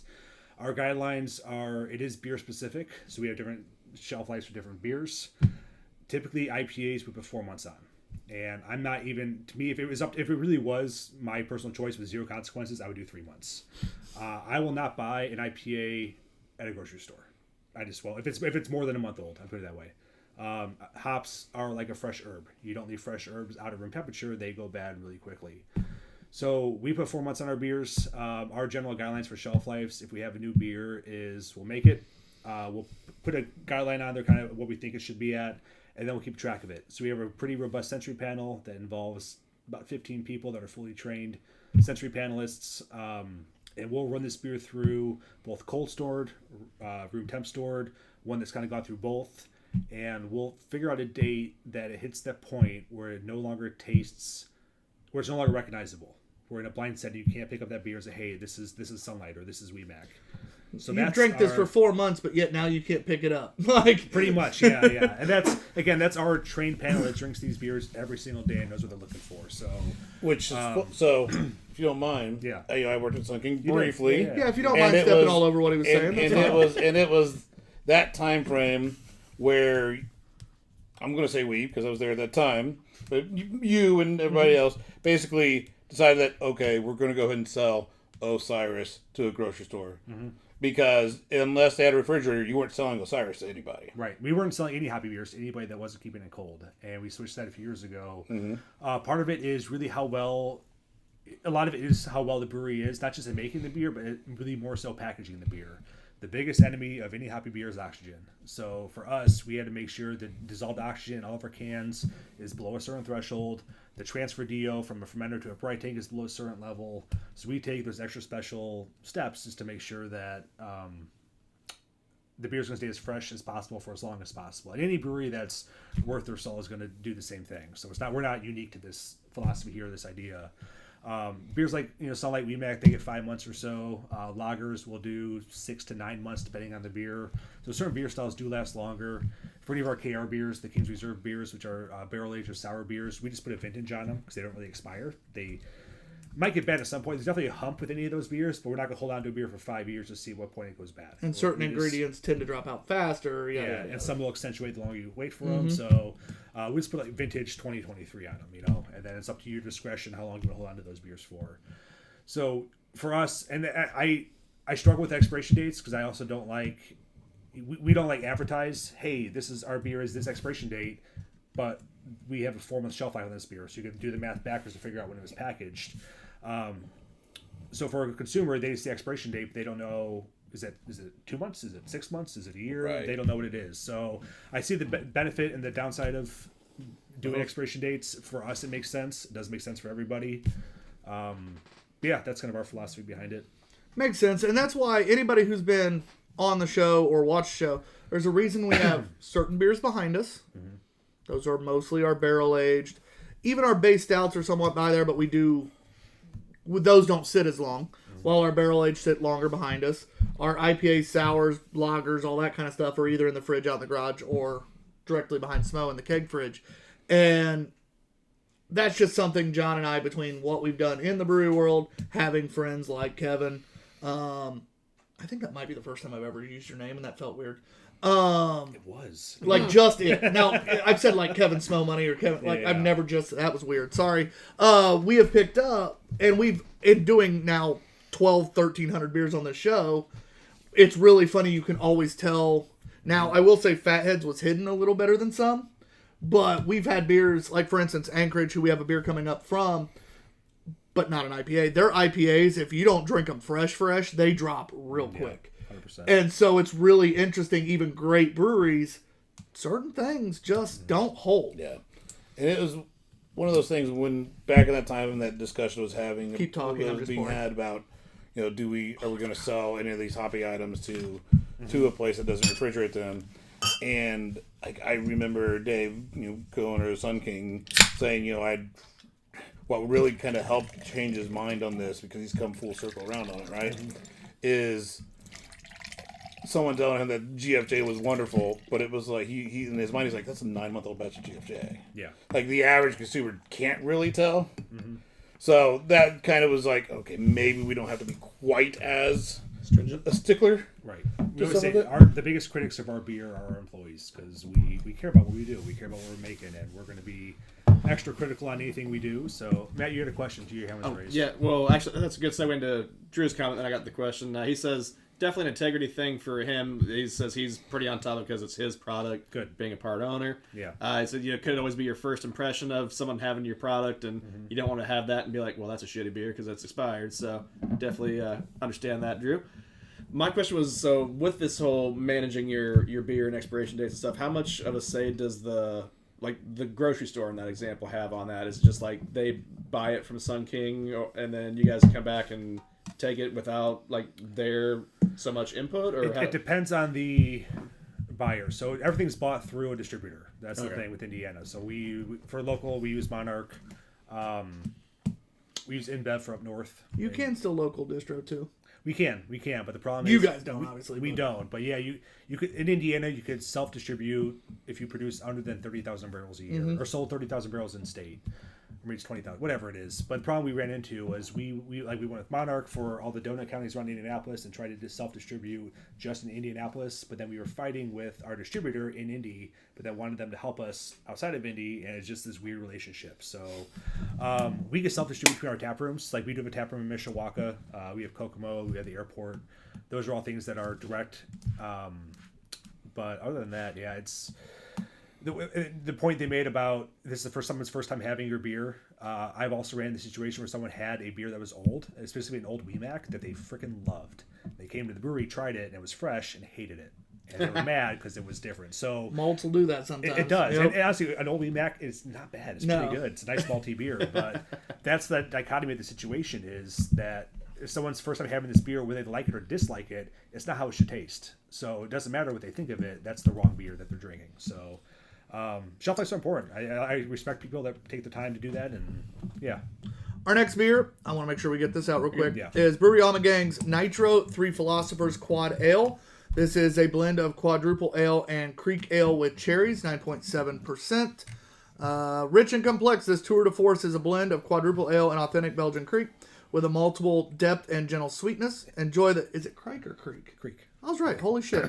the more I read, the less I believe myself. So you can't jump over it. Enjoy the mesmerizing pour and its smooth cascade of bubbles that lends a lustrous creaminess to enhance the touch of cherry. The perfect beer for leisurely sipping and quiet contemplation. Again, this is 9.7% from Brewery Amagang. And these guys we got a lot of, or all the Game of Thrones beers. This is from, all right? the Game of Thrones beers we had. That after even sitting up to like 8 years, they were still pretty fucking decent. Well, the first episode we did was like, oh man, these are all bangers. The second episode we did were like, these were the not good ones. But they were still better than we expected, as old as some of true. those were. But it just kind of let down after the first episode. We're like, oh man, those are also good. I can't wait for the second one. Now, while we're first tasting this beer a little bit, I want to make sure, because I keep sort of talking about what I did this weekend. I did have that booth by myself at Michiana Festival of Beers. First time we'd ever been to this event. Second South Bend event for us. A lot of positives. A lot of really good people. All right, so I had a lot more conversations than I've ever had with people coming up to the booth that wanted to learn what we did and why. We were right next to Michiana Beer Reviewers, who that area knows very well. But it was interesting how many people... They know them, but they also, when they heard that I was one of the guys who owned Two Beerded Guys, and I was at the booth while maybe they weren't sometimes, you could see like they wanted to be like, oh shit, why'd you do? I got the why, when, like kind of like when we talked to breweries. Why'd you start doing this? When did you guys open? Mm-hmm. I got a lot of those questions. That was a lot of fun for me because I don't get that around Indy anymore because we're at a lot of events in Indy. So that was really, really cool. A lot of the breweries that we're getting to know up there that we love. We love the head brewer at Studebaker Brewing. Ryan is an unbelievable bearded gentleman. E-Brewing has some of the single best people I've ever known. Obviously, Windmill was up there, and we love Chris Knight. Hoplore was up there, and Drew was the one pouring for them, and I love Drew. Craft Hop Station was there. And a lot of those guys that own and work at Hop Station Craft Beer Bar is awesome. We've gotten to know Ledgeview. We've gotten to know... There's a lot of really cool breweries. It really made me happy that Ledgeview came over to you specifically, knew you were going to be there, came over to you specifically and said, I brought this beer for you guys. Yeah. Oh, nice. That was really cool. I have it in the fridge. We're going to drink it probably next week. Oh, yeah. He's like, I know you guys like Browns and other malty. Yeah. Lakeville Brew Crew was up there, and that's people I've actually met a few times. He never remembers my name. I think he will now. But from what I understand from his business partner, that's just Duncan as a whole. But it was so much fun getting to know the other guy involved a little more, getting to hang out with Duncan. Lakeville opened around 2018, 2019 to a lot of controversy. Trust me, if you Google them, you'll find it. They don't shy away from it. They're really cool people, though. Really good beer. They actually won the last time we were up at South Bend the award for Best in Fest. Great people, and I got a chance to get to talk to them more. Get a chance to meet a few more people. Got a chance to meet someone who will eventually be on our mid-screen that you saw as one of the craft people, cool people doing crafty things. Really cool artist and her husband that their stuff will be on that page as well. It was a really cool event from that standpoint because we're not up there enough. Yeah. Now, with that being said, I said how it needed more. It was just too small for his big area. Mm-hmm. It'd be like taking... imagine taking Tipton and tripling the Tipton Beer Fest, Tipton on Tap, tripling the size of where it's at, but keeping maybe only 5 more breweries. Yeah. Like you were with... It's like that kind of thing. It just doesn't make sense. But overall, it's ran by really cool people, especially Frank the Tank and Uncle Dave. Both of those guys are unbelievable. It's a good shot. One of them might be running the event next year, so there's a good chance we do go back. And I absolutely, if you live anywhere within easy driving distance of that area, go to that event. You can ask John, I was very apprehensive about going. Not only is it the first time any of us have done an event solo for Two Beerded Guys, and now we're doing it solo while having a shit ton of merch to sell. Yeah. That's complicated. Actual responsibilities. But other reasons I was apprehensive of going up there. I think overall it is absolutely worth it. Here's what I keep hearing from you. Cool event, not big enough. So guess what? If you live in that area, help. Go. Tell your favorite breweries if they're asked to be a part of it. Do it. Go to Yakida, who gets invited every year, who is from the fucking area and turns it down every year. Yeah. always heard Ikida. It's Yakida? It's Yakida. I Sorry, guys. never knew how to say it. I'm just like, Yeah. that Viking I place. only know that because a few years ago when I went in there, I literally went, "How the fuck do you say this?" And everybody who worked there went, "Yakida," and I went, I'm sure they get that a lot. and I did this, Yeah. huh? And they go, "Ya," and I went, "Ya," and they go, "Ki," and I went, "Ki," and they go, "Da," and I went, "Ikida." No, fuck. But I heard like Yakda before. that's what I originally kind of thought it was, but no, it's Yakida. Yakida. And if you actually type it into like Google Translate, it'll even like break it down for you the way they say it. But Didn't they just say like it's like it's spelled? Duh. yeah, pretty much. But Can you read? beautiful location. The field is gorgeous, which they're actually getting ready to remodel next winter. Oh yeah. Which it's already gorgeous. They're actually making it more stands and even more up to date. And it's already More gorgeous. it's already a Gorgeous, beautiful sir. field. Beautiful amenities. It's a really cool place.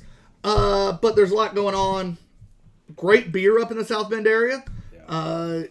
One question I did get asked, because everybody realized I was from Indianapolis and I was probably the only rep of any kind from the Indy area. Yeah, based on the breweries and I was pretty much the only one from fucking around here. What's your favorite brewery in Indianapolis? And you can ask John. I have a really fucking hard time answering that question. Yeah. Mostly because I think most of the Indianapolis breweries are the exact fucking same when it comes to beer. And locations, for the most part, are the exact fucking same. Everybody tries to be the fucking same place. You could almost swap the same name onto all of them. But what... Oh, now I'm dead on. Now, what I ended up saying and what I feel has become my favorites of the Indy area, not outside of Indy, but Indy area. I go, and the answers I usually gave them. Fountain Square, who we have a write-up coming up, not this week, but next. It's already scheduled to be posted. It will be Wednesday next week. Fountain Square with the new brewer, or new head owner, who was already the brewer, but he's now the owner, and he's going back to what he wants to do. It's already become one of my favorites in the Indy area. Everybody, and no offense, everybody went, "Don't say Sun King." And I'm like, "Well, Sun King." And they go, "Why?" And I go, "For one, I live close enough that I get all the small batch shit, so fuck off."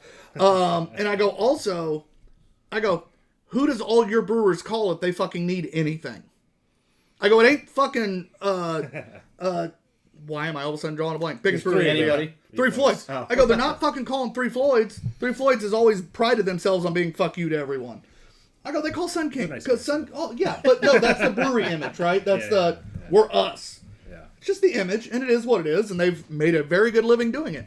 But everybody calls Sun King for testing. Everybody calls Sun King because they know Sun King wants to help brewing in Indiana. It's one thing you guys are well known for. I'm like, for me, it's very simple. If I can have good, consistent beer, plus because I live where I live, I get access to all the really fun shit. Get that good. Yeah, I go, and it's a brewery that will help literally anyone who fucking Literally trying to calls. improve the industry. Why is that not one of my favorites in the Indianapolis area? And don't get me wrong, there's other great beer in Indy. I just have a real bad habit of and when people tell me the beers to get in Indy, and I go try them, and it tastes exactly like the other 7 breweries they told me to try, that drives me up a fucking wall. And you So didn't that's drop why Scarlet Lane? that's why my Indianapolis, that's not Indy proper. Well, they do have Indy proper locations, do but it's now. not Indy proper. It's close enough. I have a real hard time being like, well, go to this one, because realistically, there's a lot that you could go to and get the same beer. So that was my answer, though. Indy and I don't get along beer wise, but it's fine. Please don't stop watching our show. And definitely don't stop watching after our review this week of the write-up that's posting this week. We've got about 24 minutes to... We'll be fine. Sorry. Anyway, I hadn't talked about Michigan at all. Leave me alone. This beer. I love this beer. I love Brewgoma Gang. Yeah. It's a sweet cherry. I think the very first thing that I noticed was kind of that smooth cream mouthfeel. I really enjoy that. There's a lot going on in this can. What I'm impressed with is, with a creek and a quad, I wasn't sure if it would lean one way or the other. Because I know it's a blend, but creeks are tartar. Yeah. Creeks are a sour. Quads are very sweet. So I was really curious if one would dominate. It does a really fucking great job of a blend. Yeah. If this is the definition, if you're going to blend beer, they couldn't have pulled it off better. Have you ever thought about blending something those kind of, like, personally, we brew together, like, that far apart?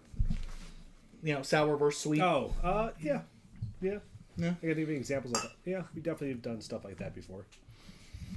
It's fun. I mean, it's fun. It's a and good time. it was Yeah. blended very well. Yeah, beer's excellent. John, I think you're the first I score. am, and honestly, it is easy drinking, which is sometimes weird to say about a 9% beer, creek. right? Or, Yeah. I forgot. Shit, I forgot it was over 9%. That went down smooth. Yeah, it's a wonderful Yeah. mouthfeel on it. It's not one of my favorite, but I don't know. Yeah, I'm going to go 4.75. I think it's really, really fucking good. You know what's really funny? I never hit check in on. I had the score for Fatheads, but never actually hit score. Oh yeah. So that was just really fucking funny. Like, I went to pull it up and I'm like, huh. Anyway, you said what, John? Sorry. I went 4.75 on this one. Damn! Kinda, yeah, that's a little higher than I was That's high, thinking, but yeah. I really enjoyed that. I was at a 4.5, and I think I'm happy there. I'm going to stay at a 4.5. I think it's a wonderful beer. It is very well balanced. Incredible brewers. It's an Love easy it. drinking aspect that just pushes The it nitro forward. just really is awesome in the quad. And you don't see Might that be my often. second favorite nitro we've ever had on the show. Yeah, you like that cream ale. That cream That ale cream still my ale was motherfucking stupid. favorite nitro I've ever had in my life. It was a nitro Irish cream ale. Really? And it was ungodly fucking good. It fucking worked. Nobody should pour a cream ale other than a nitro from now on. Who made it? I'll have to look in a minute. Let me know. I'm I can curious. see the Yeah. can in my That head. wasn't a but Boddington's. Was I know a thing or two about cream ales. So No. I'm curious Yes, about- yeah. You might know that. it was stupid good. Anyway, would you like to Alright. know a couple funny things about this beer, John? Okay. So, first off, what do you think the everyone score is? Because it does come. I'm giving it a 4 and a quarter. I feel Or I like- give it a. What'd you give it again? Maybe a 4.5. And you gave it a. 4.75. I gave it a 4 and a quarter, so it should be a 4.5. I fucked that up on my scoring just there. I feel like we're probably higher than what the average people give Oh, it. guaranteed. Yeah. Average untapped person, well, let's go 3.89. What about you? I'd say 4 even. What Close to about it. you, Matt? The on tap score? Yes, dear. Sorry, I was trying to look. You like me? Untapped. Untapped. I'm trying to read and I'm trying to look stuff. This is why I don't do things. 3.6. It's 404. Okay.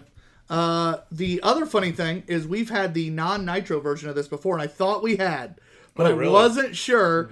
But when I typed in 3 philosophers I earlier, don't remember this at all. it popped up.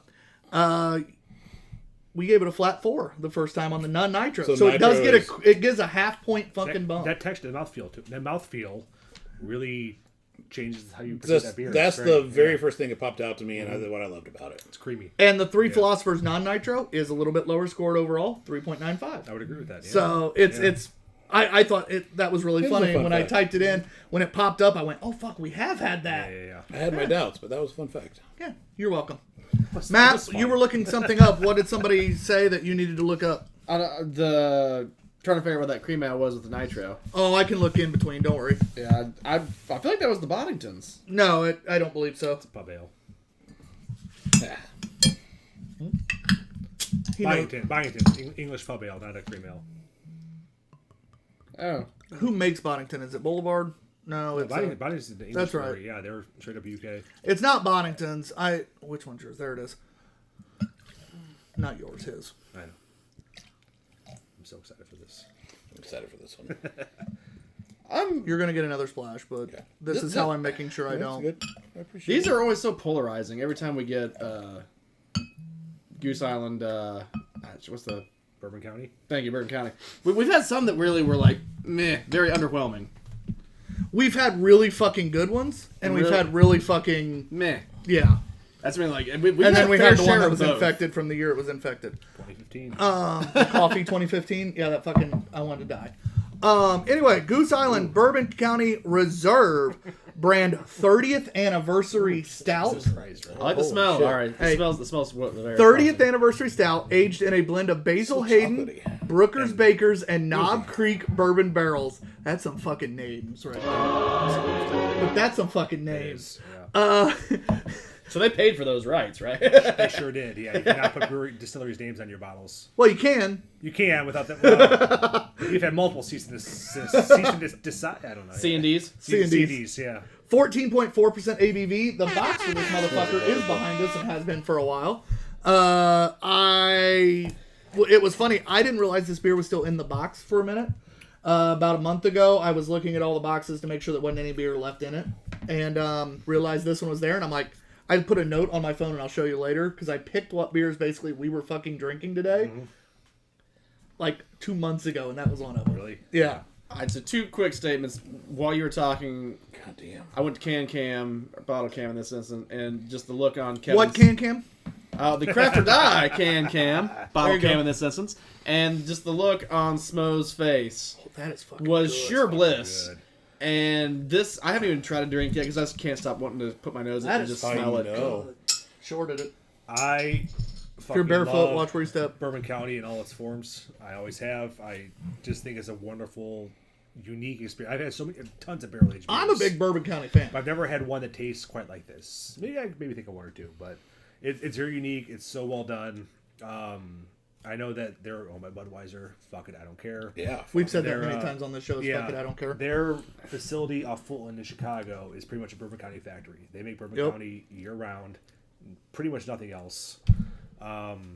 Their barrel house, I've been to the barrel hall many times. Matt's is- making a similar face to what you had earlier. No, completely yeah. different face, but it's the same point. Same expression, right? Yeah. They take such pride and care into this beer. I have a ton of respect for them for this. Oh, shit. It's awesome. So the blend is made from 36% Booker's bourbon barrels, 33% Knob Creek bourbon barrels, 17% Basil Hayden bourbon barrels, and then 14% Baker's bourbon barrels. It's all Jim Beam products.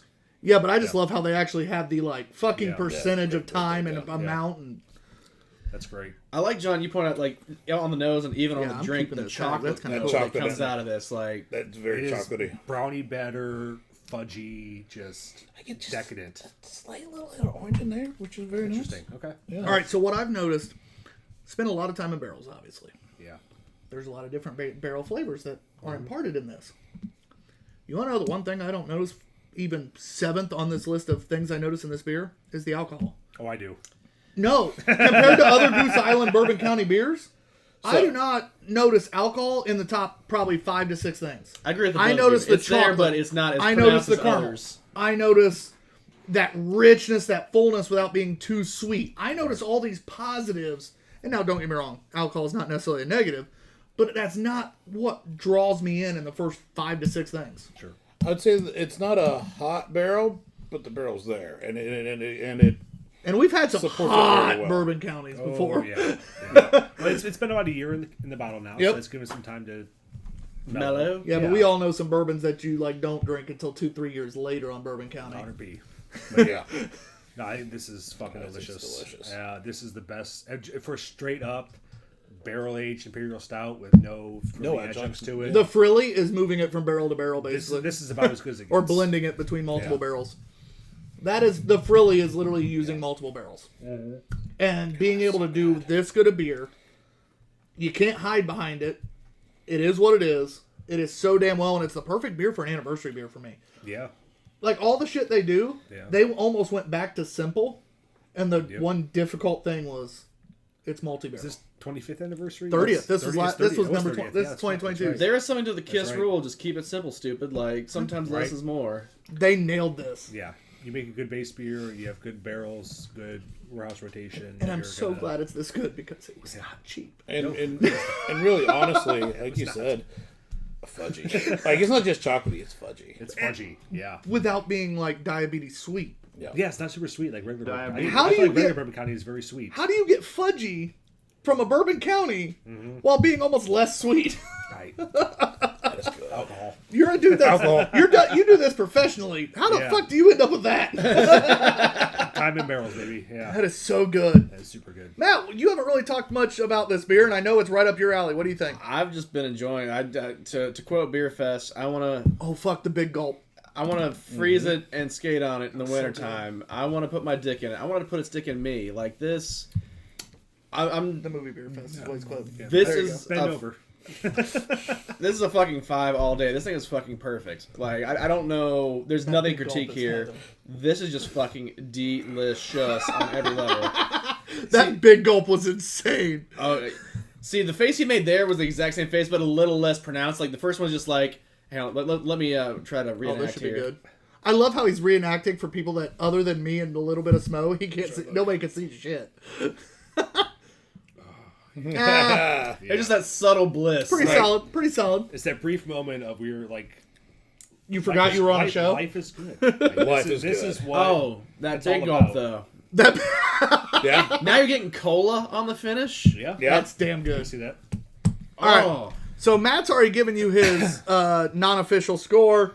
It is This on is my happy place. Smo right now. here, this. Smo, what would you think of the 30th anniversary Bourbon County? This is the best interpretation of what Bourbon County can be, straight up, without any adjuncts. I give it a 5. All right, so first off, I apologize. I got to kind of step on you real quick. For those of you that are still on Facebook, switch to YouTube. Evidently, audio stopped syncing and became, and I quote, a cheap Japanese movie. Where the audio and the mouth were nowhere even remotely close. Just say Is run it- from Godzilla and then leave. Like Tyler. Get on. So, Konnichiwa. Konnichiwa. I don't think we can say that. so I didn't feel good about it, but anyway, so yeah, make sure if you're watching on Facebook and you're just dealing with it, hey, thank you. But also, switch to fucking YouTube. Make it easier for yourself. Jim, thank you for texting me and telling me that. Greatly fucking appreciated. Smo just gave that a 5. And this is one time I'm happy to agree with someone. That was holy shit. That is, if I could give it a higher than a 5, that's high. Chat, you need to reset chat as well. Okay. I was like, no one's Just commenting got a little that. bit. I just but got that text too. I was just getting ready to look to see. Like, I was like, well, that's So off. Like, if I you could see give it this. higher, I would give it higher. But it is a 5. it's 5. It's a 10. A 10. I just rewatched that movie recently. Fucking love it. Fucking love I it. cannot wait to talk about the faculty. But in that regards, make sure you tune in to Two Beerded Guys Drunken Movie Reviews podcast. Every Monday we record our thoughts of what the movie we watched Nothing earlier, left. Yeah. Nothing left. the week previous. This is still horror month. It is the next. Horror. That's what I said, dear. It is the next to last movie of this month for us. And we are recording again The Faculty. What's funny about this is we always choose like, okay, we're gonna do the family film, we're gonna do this, we're gonna do that. This was Matt's choice for a modern film, and I was like, Matt, it's 25 years old. It's like music. It's the 80s, it's the 70s, the 80s, and today. Today's the 90s, Yeah, 2000s. this is classic rock, buddy. Now, what's funny is some of the movies like I've Creed. watched this month are the moderns, and Featured on the soundtrack for the faculty. Yeah, was it really? there's a few that we will I'll add for next year's modern, that'll actually be modern. But, yeah, make sure you listen. Check out Turse Up Radio in general, your industry, your station. Our drunken reviews. Without them, we would not be able to do the podcast. So they pay for all our podcast time that we are literally on wherever you listen to podcasts. I have tried to find stations that don't have us, and it's pretty fucking hard, to be honest. We're even on Amazon. Like, we're on all the podcast shit. Yeah. We're nationwide. Yeah, he's pretty badass, to be honest. But we do all that. Make sure you check out our other sponsors and friends. Check out anybody from now on. Make sure you tune in and stay on for the mid-screen. That is Cool Craft People. Right now it is Mad Maddie Makes. She has a great Etsy shop, which she's actually getting ready to drop some really cool new merch, including spooky notepads. So if you're real big into Halloween, it's that spooky-themed craft product notepad. That's some bullshit. Oh, that's absolutely some bougie. Have you guys seen the Boo Bees, though, where it's like bees wearing ghost sheets? Oh, sorry. But make sure you check out all our sponsors. And again, as always, check out Craft or Die, our Can sponsor. Back to this beer. I 5'd it, you 5'd it, you 5'd it. I'm so happy. This is definitely getting a 1-minute review later. 5'd it. Now that we got some refreshed comments that are popping up, Jim says that one sounds awesome. Where's He'll my have to razor? find a Bourbon County one. Good fucking luck. Yeah, that I have not seen it. Point, yeah. It isn't far from the new season of Bourbon County coming out, though, so... Black Friday. The hunt will be on. I have not seen that Bourbon County since the day I bought that one. I haven't either. Yeah, that's hard to find. And Dr. Drew says, come get your fill on stouts at Hop Lore for Occupation Day, November 11th. Ooh. Once, as they say in Espanol. Why do they always do shit when we're busy? I know. We got something going on that day? We probably Full do, don't we? Fest. Full Yeah. Fest, bud. That's Wait, it. wasn't it Full Fest last year too? Yeah. Oh, we're telling Full Fest to change their fucking date. Actually, you did tell them to change their fucking date, I think. I don't know. That is a solid They piece of didn't listen wax. to me. Look at that. That was really well done. I'm so happy Yeah. because there's some beers over there that I hate fucking unwaxing. You want to know why they're still sitting over there? He hates fucking Yes, waxing them. Hey, those motherfuckers, those Dark Lords. Oh, No, I need a little more girth. Yeah, John needs girth. It's not the length, it's the Dude, girth. look at this. That's clean as shit. That's super Anyway, sorry, we're nerds as fuck. We're talking about the goddamn wax. All right. You're talking about wax. I'm talking about girth and length. We were also talking about wax too. All right, guys, this is Anchorage Brewing Company's wax off. Suffer. Ah, I'll give you that. Yeah, again, this is Anchorage Brewing Company's Suffer. This comes from Shocker, Anchorage, Alaska. By the way, when you see the art on the Craft or Die Can Cam, you're going to make sure, check out Massive Face online. His Instagram's great. He does have prints of a lot of his art. Absolutely just chef kiss when it comes to his art. That's badass. Yeah, this is a triple barrel black barley wine. I saved this. I think Smo needs a towel. I saved this. Clean up aisle Smo. I saved this specifically for Smo. Sorry. Sorry, not sorry. I wish you guys could heard that sound. I can't unhear it. I'm sure they might have. That might pick Oh, something that up. had to make it on the mic. This will piss Matt off a little bit. Finished with toasted coconut, A aged little bit. 20 months in a blend of Buffalo Trace, 6-year rye Hoffmeister Cooperage Heavy Char, Clumet Farms, 18-year Knob Creek, and Wild Turkey Bourbon barrels at 15% ABV. You know, basically what Bourbon County just did with their stout, Anchorage went, hold my fucking beer, We'll see. We'll see. with their barley wine. Did they make Calumet Farms? It says Clumet, you're right. It says Clumet. I've never heard of Clumet. But I've heard of Calumet Farms. When you I've had I know. Calumet, but yeah. No, I Where read my one. brain went. I was like that. Bourbon County kicked in. Nope. Oh my god! Did you I see that, trusted like, you, Tyler, mist but coming I off? did wonder. No, he read it too. So He reads over my shoulder. Speaking of hop lore and the occupation day, Stefan jumped on. What's up, good sir? What's up, buddy? Stefan! If you're watching on Facebook, the voices are all still jacked up. Switch over to YouTube, might be easier. But he says, we changed the date this year by a week just so we all could come. Oh, well. Oh my god! I wonder if those fuckers at Full Fest did the same. I wonder if they Because we did. told them to change. I wonder if they did the fucking same. Do we have that kind of pull? That is probably With a Full crazy Fest, we coincidence, probably right? do, to be honest.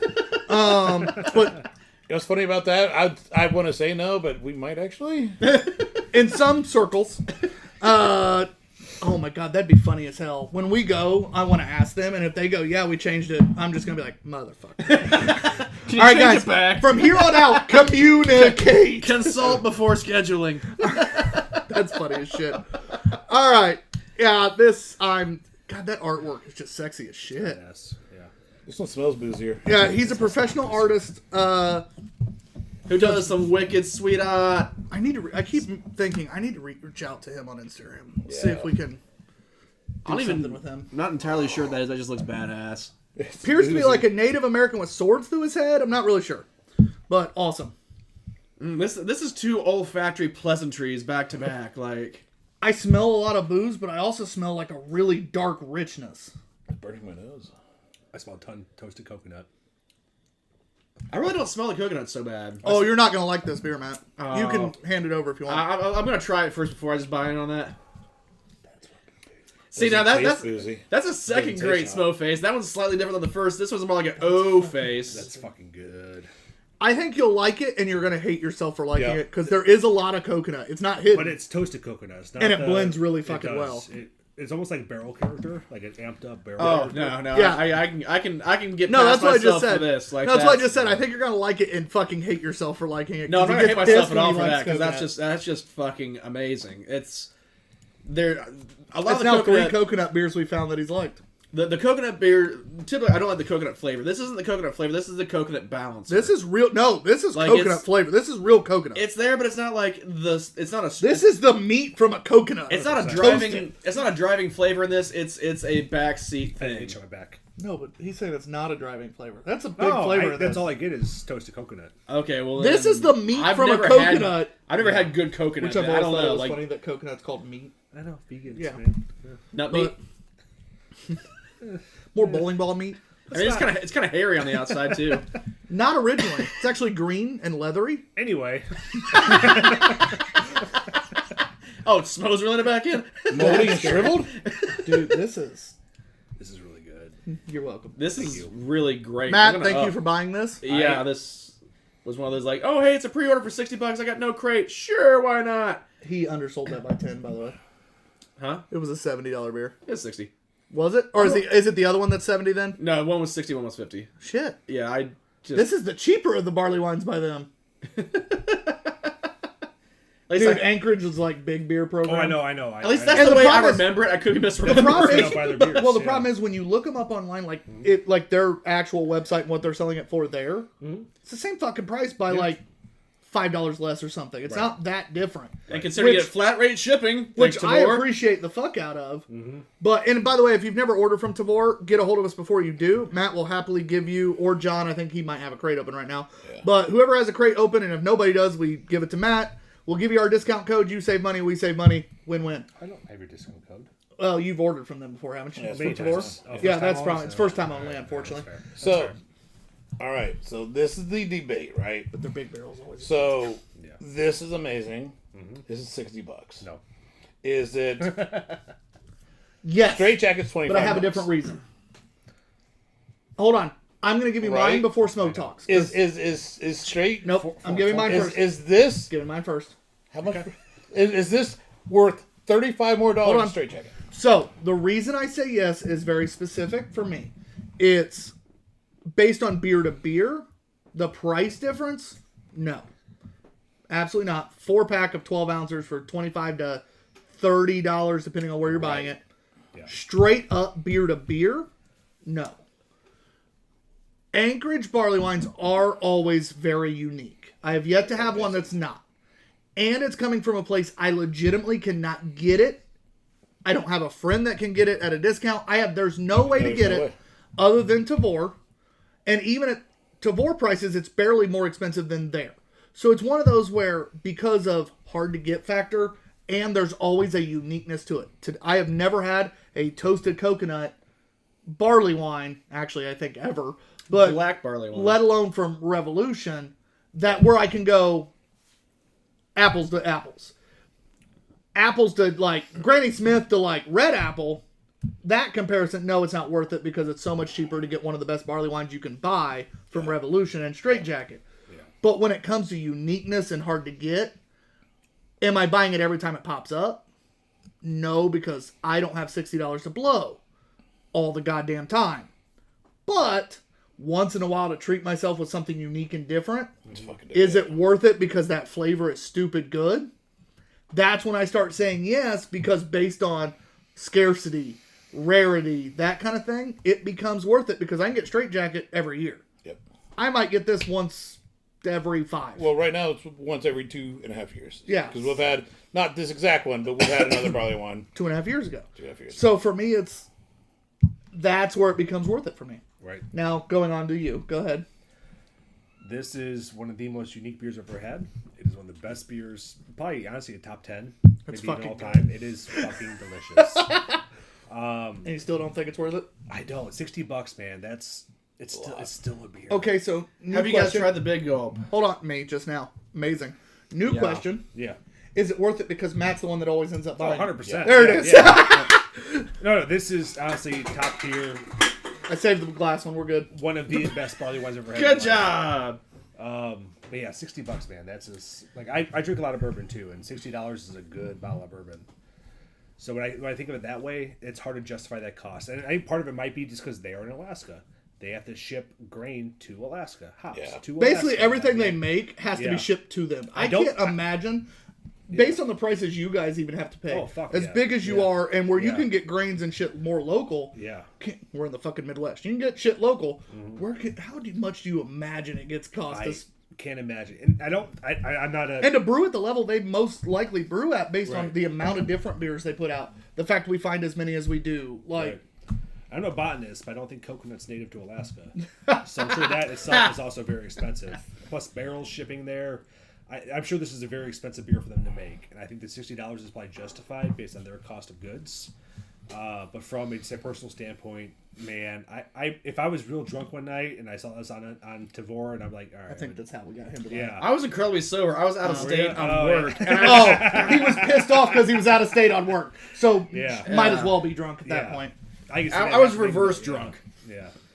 What I can't get over really is the mouthfeel of it. I know that you joke about that word. Creamy. But it's got this. I'm almost more like marshmallow pillowy. It's got this kind Okay. of. Yep. That's a very nice. I like it is that. heavy but effervescent, and it's a very unique flavor that I get rarely in beers, and it's awesome. Thick with a little viscosity without feeling any version of oily. It's not syrupy at all. I don't feel for any such a big oil beer. syrupy anything Right. out of that. Yeah, it is. I don't know what's a black barley wine, by the way. I've never really fucking heard that know. term. Yeah, I What we it- just had. It's a stout. I don't know. Yeah. Maybe a blend. I I It don't doesn't know. say a blend, It's but- not. It's not. It's a. I don't want to say made up style, but it's not like a recognized style. So I feel like it might have been a they blend when I hop and bought frog it. the shit out of this. They made up their own thing. it's Got probably. it. I mean, if you look at it through the glass here, it's almost dark mahogany. It's not quite Okay. black. So it might just be a barley wine with some. Would you call it mahogany or would you call it ebony? More of a stout malt, Teak? maybe a little bit more extra stout malt body to it. Yeah, yeah, All I know is or just some dark grain to it. I don't Yeah, know. it's dark green. Yeah. when they named this, when they made this, whatever, the one thing I'm disappointed is they said suffer, and I sure as hell ain't suffering. I am now that it's gone. Yeah. Yeah, maybe that's it. Yeah. You suffer when it's gone. Ooh, there's a drop left. Delicious. That was incredible. Absolutely incredible. I understand every reason you wouldn't buy this based on the price. I really do. I'm also married and have kids, so But even My wife single sees my- without kids, I Yeah. don't want to spend $60 on one bottle of beer. right, yeah. But Not even bomber size. And that's time too. Real quick, could you drink the whole bottle by yourself? yeah, Yes. Really? Oh, cool. Fuck. All right. You could too. Don't act like you wouldn't. you're a barley wine fan. That motherfucker would be gone, and you wouldn't even realize. I it. saw your O face on screen. So did the internet. Did you see how fast you drank I your heard 3 his ounces? O. Okay, sound. all right. You're right. You're right. Sorry. Normally we don't yell at you, but like we yell at each No, you other, should have. not you. Yeah, you You were right. very You were wrong. almost wrong there, yeah. Don't let me rub your nose in it. I will do that. I tried having this weird kind of like, the standard of Kevin. I can't drink all this whole beer. I absolutely drink this. Yeah. We've seen you drink Yeah. shit like this. It's fine. I've drinking bottles of Dark Lord myself more than one occasion. Matt, I'm first. I'm going to score it. It's very easy. It's a 5 for me. This is one of my very favorite barley wines I've ever had. It is right up there in comparison with the last Anchorage I've had, with Straight Jacket. It's one of the best I've ever had. Matt, I'm going to go to you first because you're getting ready to rinse. What would you score if you counted? So, Because it has coconut, and that's one of the reasons I want to see what happens. hopefully a bridged complex answer here. I didn't get invited on the $60 is it worth it thing as the guy that spent $60 Give on us it. that. I gotta say, Well, we didn't want to know your answer because you're the one that actually spent the money. No. We want you to buy the $60 next one too. $60 is ridiculous for this, but drinking it and sharing it with you guys, getting to talk about it, and the Oh, experience so of maybe this, it was good to hear. All right. it is for me. This is $60 well spent. I do not regret this at all. Sharing it with friends does accentuate to the value. Quick caveat: I would pay $15 for the pour I had. I think that's different. So No, that's a essentially, good. Yeah, no, it's, I would pay $15 for the pour of that. that's interesting. So if you were at a Splitting it for bar, ways. if Yeah. you were at a bar and somebody offered you a $15 3-ounce pour, it's worth it. Yeah. But if Well, you're by that's, yourself, a 12-ounce bottle is not worth it. But I didn't say that. no, but I'm saying for him. I know, Yeah. Okay. But I'm saying for him, a 12-ounce bottle at 60 is not worth it. But a 3-ounce 15, so still $60, is worth it. And you're saying basically the exact same thing as the fact that you were able to talk about it, share it. That's what made Enjoy that. it. My only complaint is you said the suffering is I wish there was more. Oh, fuck yeah. I don't know that I could justify having a $60 bottle of this for myself, but I would definitely drink it if I had. So you were saying the exact same thing. Yeah. What would you score? This is a 6. Like I don't even. It's a G? I don't even. Are we Bob couching it? There's no way. Like I despise coconut. This thing is delicious. The flavors, the mouth feel. If you're still watching, Bonnie. She's not. Just everything about this is there's nothing wrong.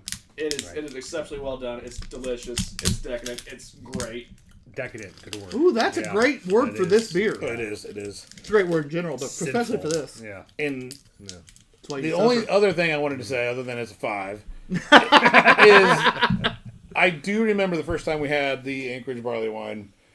And I do like the Anchorage barley wine more than Straight Jacket. Deal with the Devil? Is that right? Yep. Yeah, it was that one. It's actually the bottles Yep. over there The somewhere. can over there, yep. Yeah. I did Can, enjoy yeah. that one more. It was the gold waxed can Yep. for $50 fucking.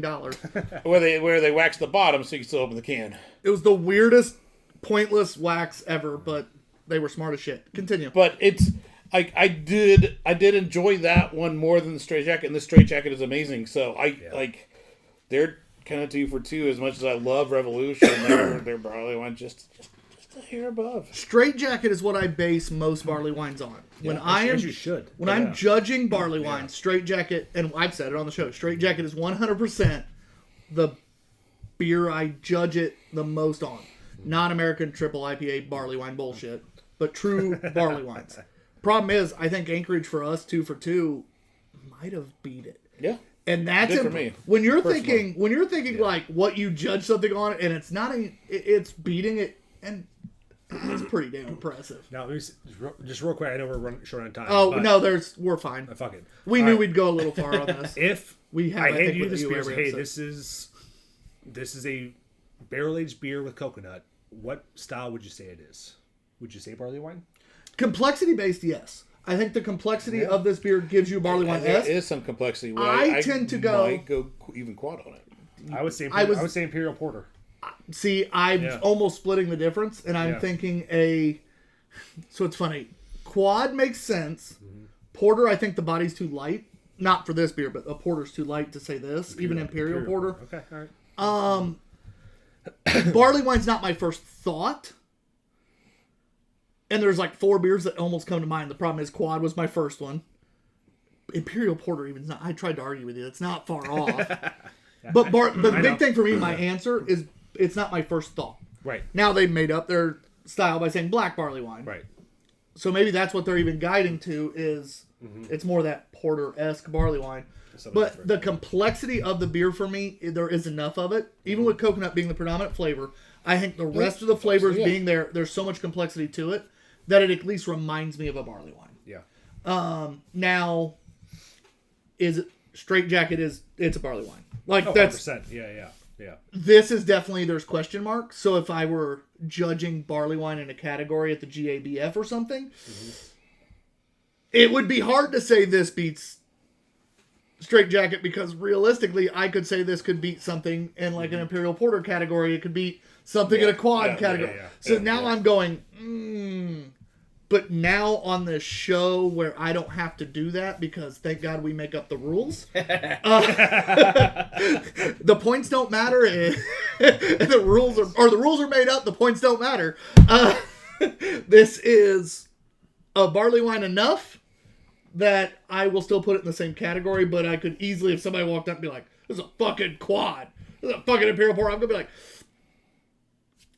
It's fucking good. Let's go. You want to know what it is? Yeah. It's fucking tasty as shit.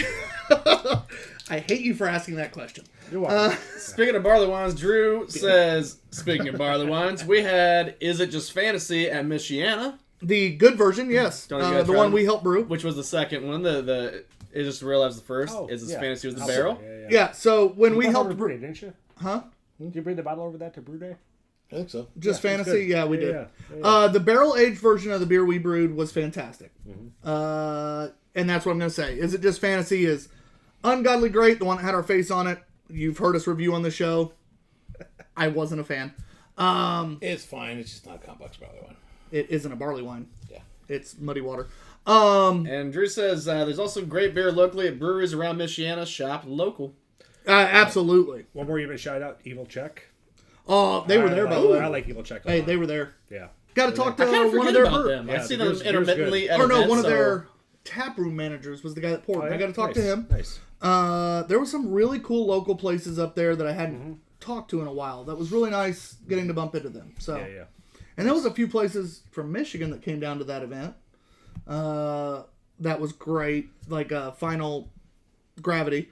They're from Decatur and Kalamazoo, Michigan. Those two areas. The original one was in Decatur, and then they did the second one in Kalamazoo. Great. They had a Mackinac fudge stout that was more dark chocolate with a little bit of bitter, not sweet. Okay. Drew's also throwing out Transient. Transient is always good.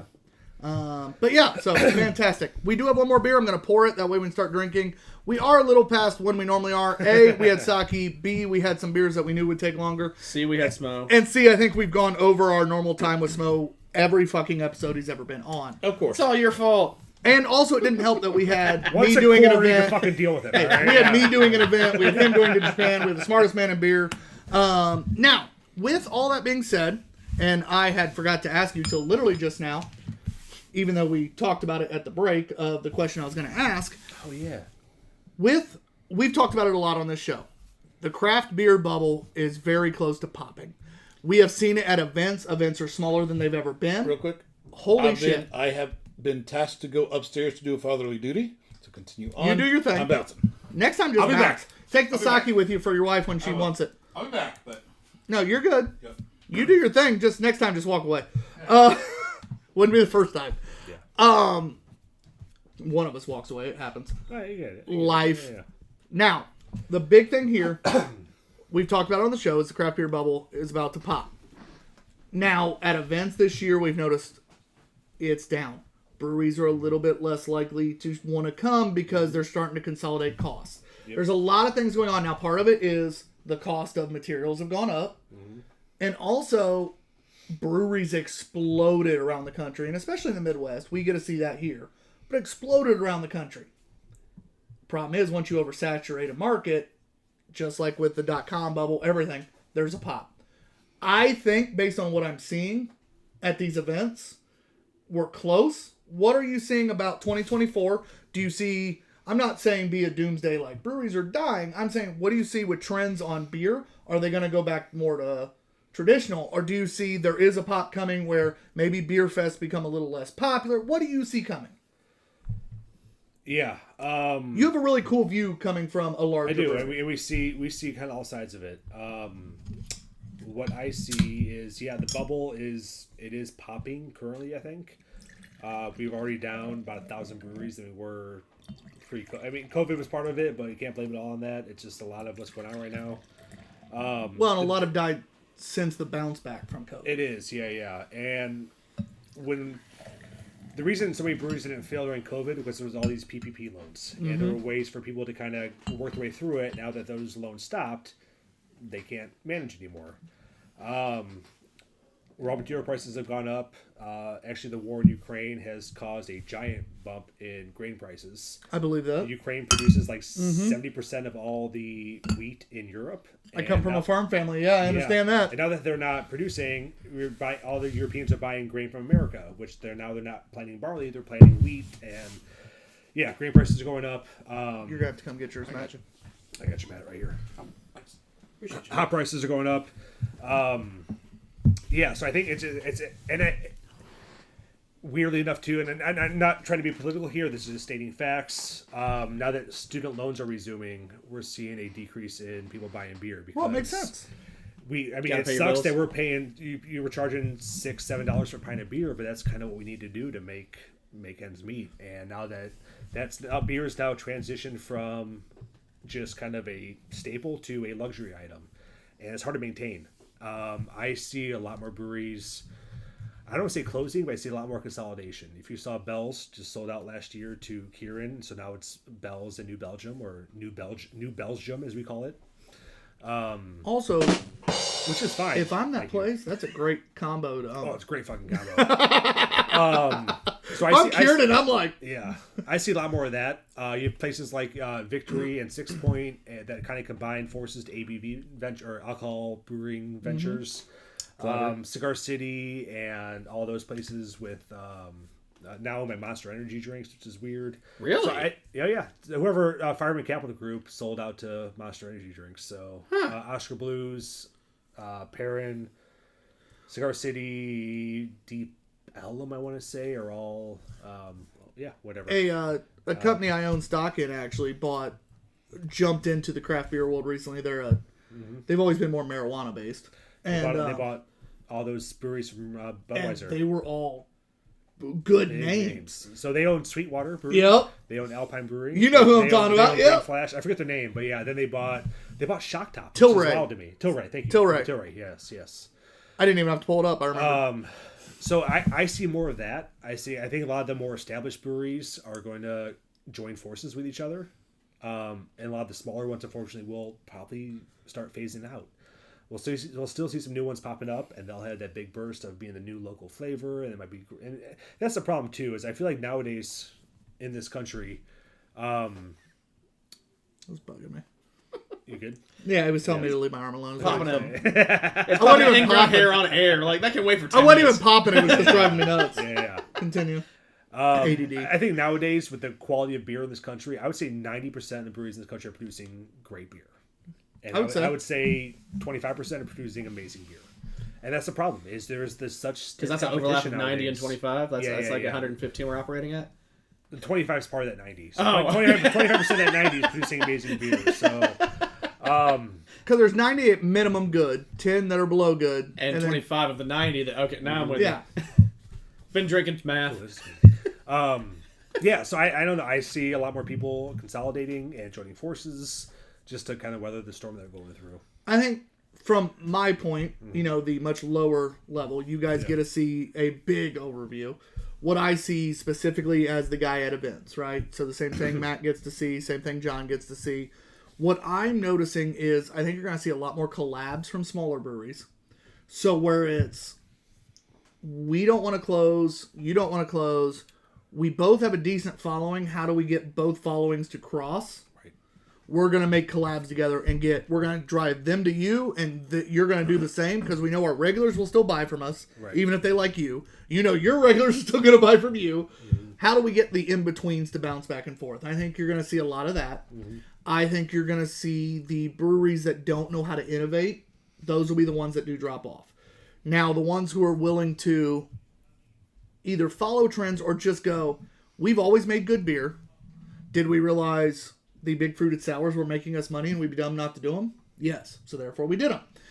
Do we see, if all of a sudden people go, you know what, I'm only buying things that, I don't have the luxury to buy the expensive one-off beers anymore. Mm-hmm. I want good core beers. I think you're going to see breweries that have the ability to make a good core beer. Excuse me.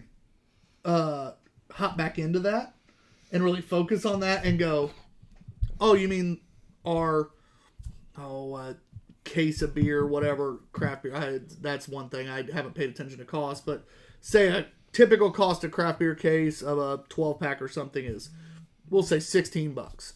No, more than that. I know, but I'm using it for math because it's easy for me at this point. If all of a 16's sudden, the easy one? if all of a sudden, well, what I'm doing is, if all of a sudden, all I can afford is $20 or less, but I have a brewery I really like, and now they've jumped to 20, while their extra beer has always been more. I can't buy the more anymore. Right. I still want to support that brewery, and now it's at 20. You know what? I'm more than okay with that. And that's why I did the 16, because I know it's closer to 18, 19. Yeah. All right. I did it on purpose. Sometimes he knows what he's doing. That's one of those where I think that's how you start seeing people go, I still want to support a brewery I like that has good core. I can't do the big expensive beers anymore. Right. Like we just talked about it, is the $60 beer worth it? For us, for the show and what we do, yes, for me. Mm-hmm. As the consumer in today's market, Right.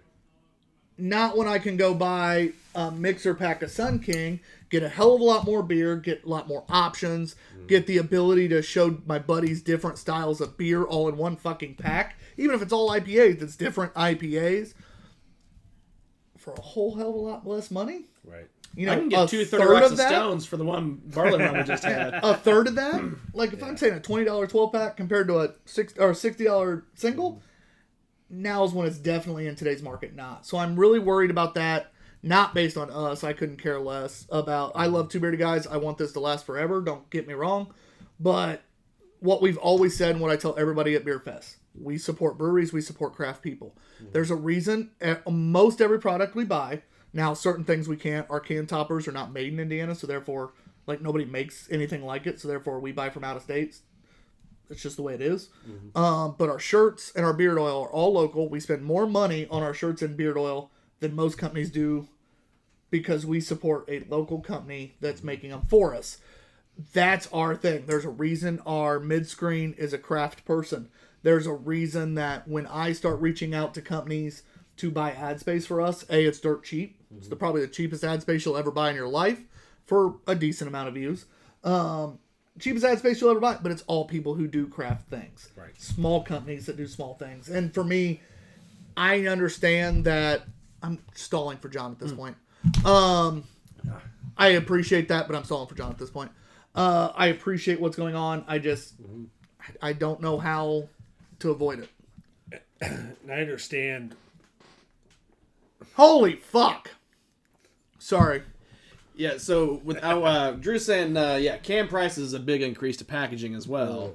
Like you were discussing like earlier, just like the packaging, labeling, all that stuff, just crazy stuff that keeps adding on to. Yeah.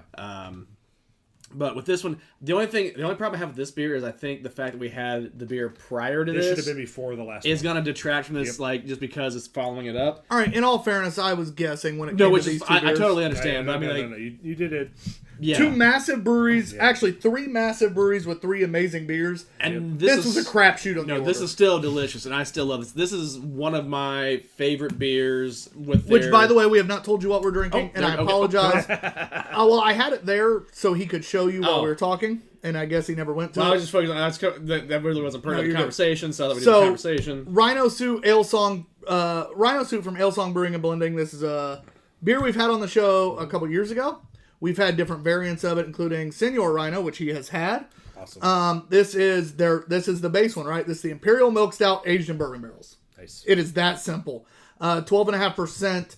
Rhino Suit was the first spirits barrel aged beer they ever released, but remains one of the favorites. This year's rendition of our Imperial Milk Stout was matured in a blend of freshly emptied bourbon barrels to add velvety layers of vanilla and coconut to the sweet and chocolatey malt flavors of the base stout. By the way, this beer will be judged based on the 3 of us here still. We will go ahead and score it, talk about it, all that thing based on who's here. John will get the pleasure of enjoying it later. Life, that's what happens, right? Yep. This is a fantastic beer, fantastic brewery. We love their big stuff. They are known very much a lot for their sours as well. They got a lot of really cool things. We've had some of their sours on this show. They're really good, by the way. Which was a little funny because their sours are... They're pretty awesome. the first things we had from these guys were their stouts. We had stouts. which is what I thought. Like I fell in love with me. I was like, "Oh, my people." We did that And to him, then- too, with... you know who else we did that to him with? Freem. All we'd ever had was stouts. Yeah. Then we got all their sours, which Yep. are fucking fire, as you Awesome. know. Now, in And fairness, Matt's like, wait, this is what they actually do? This is bullshit. I did the ale song to myself because I bought the original Rhino and the Senor Rhino, both of them on Tavor in one crate when they came out, about similar time last year. And I was like, oh my god, I love this place. Like, these are my peoples.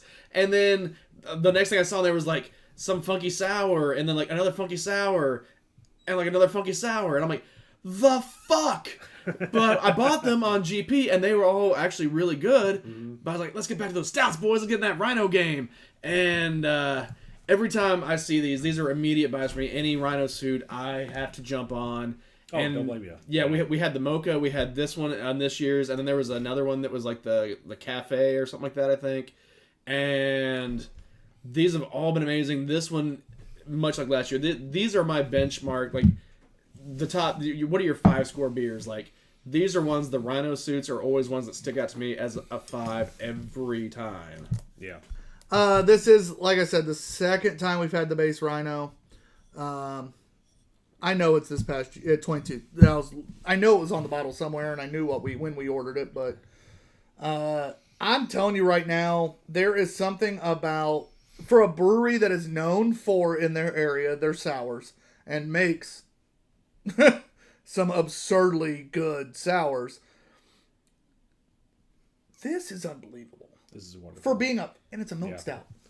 Which is, It's a fucking milk stout. I love milk stouts, and this is the definitive, I think, milk stout for me. Like It's a fucking milk stout. as much as I love Which I know you appreciate it too, Kevin. It does sound so weird. It does sound weird. Yeah. Does it sound weird hearing it? Like, No, because I get that from a lot of other people. So, I just love how both of us are like this. Yeah, like I try to say it with like, but like Moloko, like that was my benchmark milk stout. That was one of my favorite beers for the longest time. Had that on the show this year. We had that this year because I finally, after you gave me some at your place, I was like, oh, I can find it in bottles again. Boom, got some, brought the show. It was good. It's still a good milk stout, but like having like this is like the benchmark Imperial of milk stout. right? Yeah. Have you had 18th Street Hunter?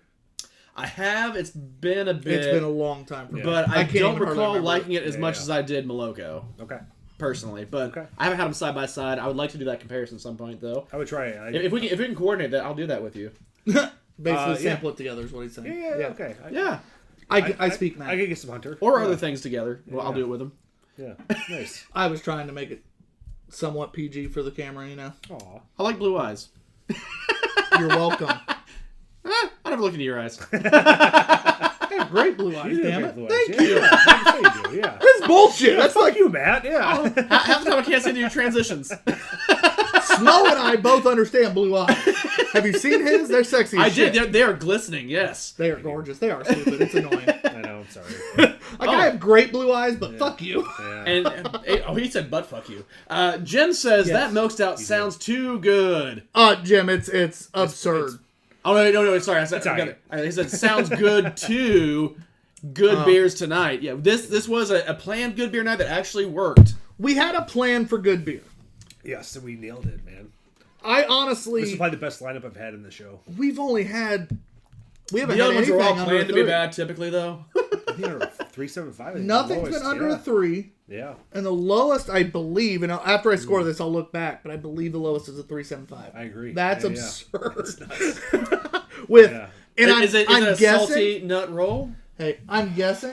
No, nothing beats that. And nothing beats when you get like 2 or 3.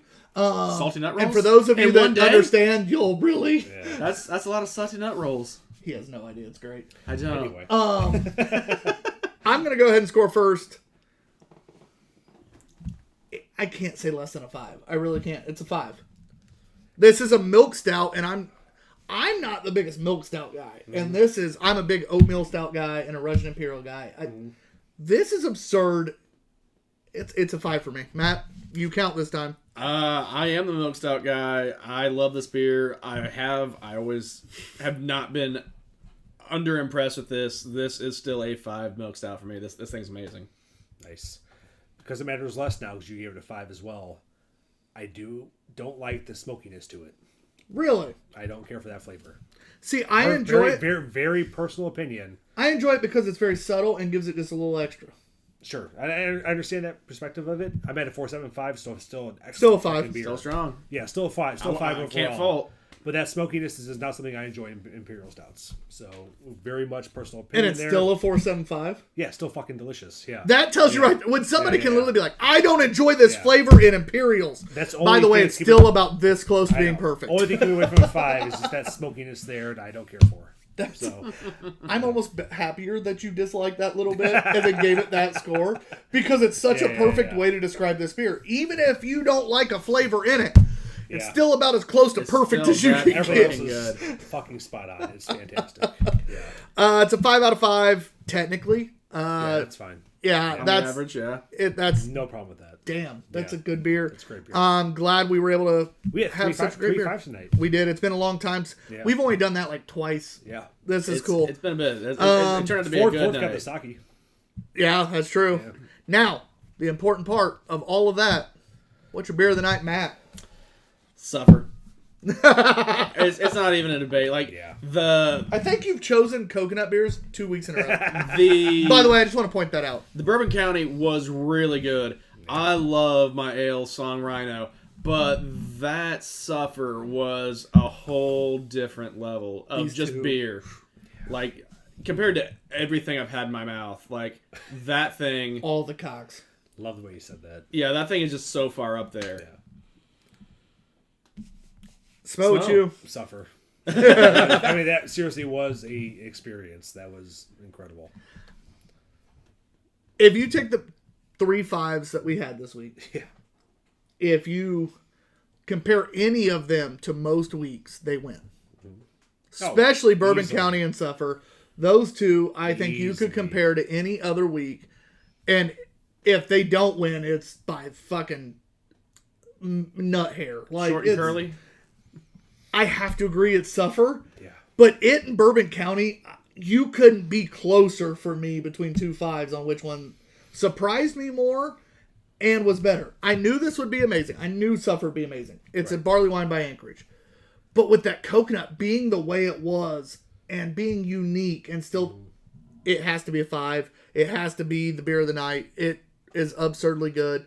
Thank you guys. This has been a hell of a lot of fun. Matt, do you have anything to close us out with over there? No, we're good on the comments unless it was failing. But Perfect. I'm TBG_Ops guy, our guest today. Smell money. And behind the camera, the one, the only. I'll scream Matt. Before we go, the big thing and the most important stuff, follow us on all social medias.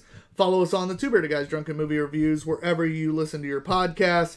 And follow all our sponsors and friends that you see on our show every week, including our guests. When they do cool shit, he works for Sun King. Follow Sun King. They Support come out that shit. with really Slow good beer. underscore money. Follow me. I don't post a lot, but you know, But But he likes the support. I look cool. If I and you guys are coming out with some stupid good beer. I've always been a big hater of GFJ. But This year's was stupid. It annoys the shit out of me still to this day. I've told Smo that about 7 times. So I hate when I like a beer I've always trashed on. So yeah. you nailed that one though, man. Thank you guys. Follow us on Patreon later. Cheers.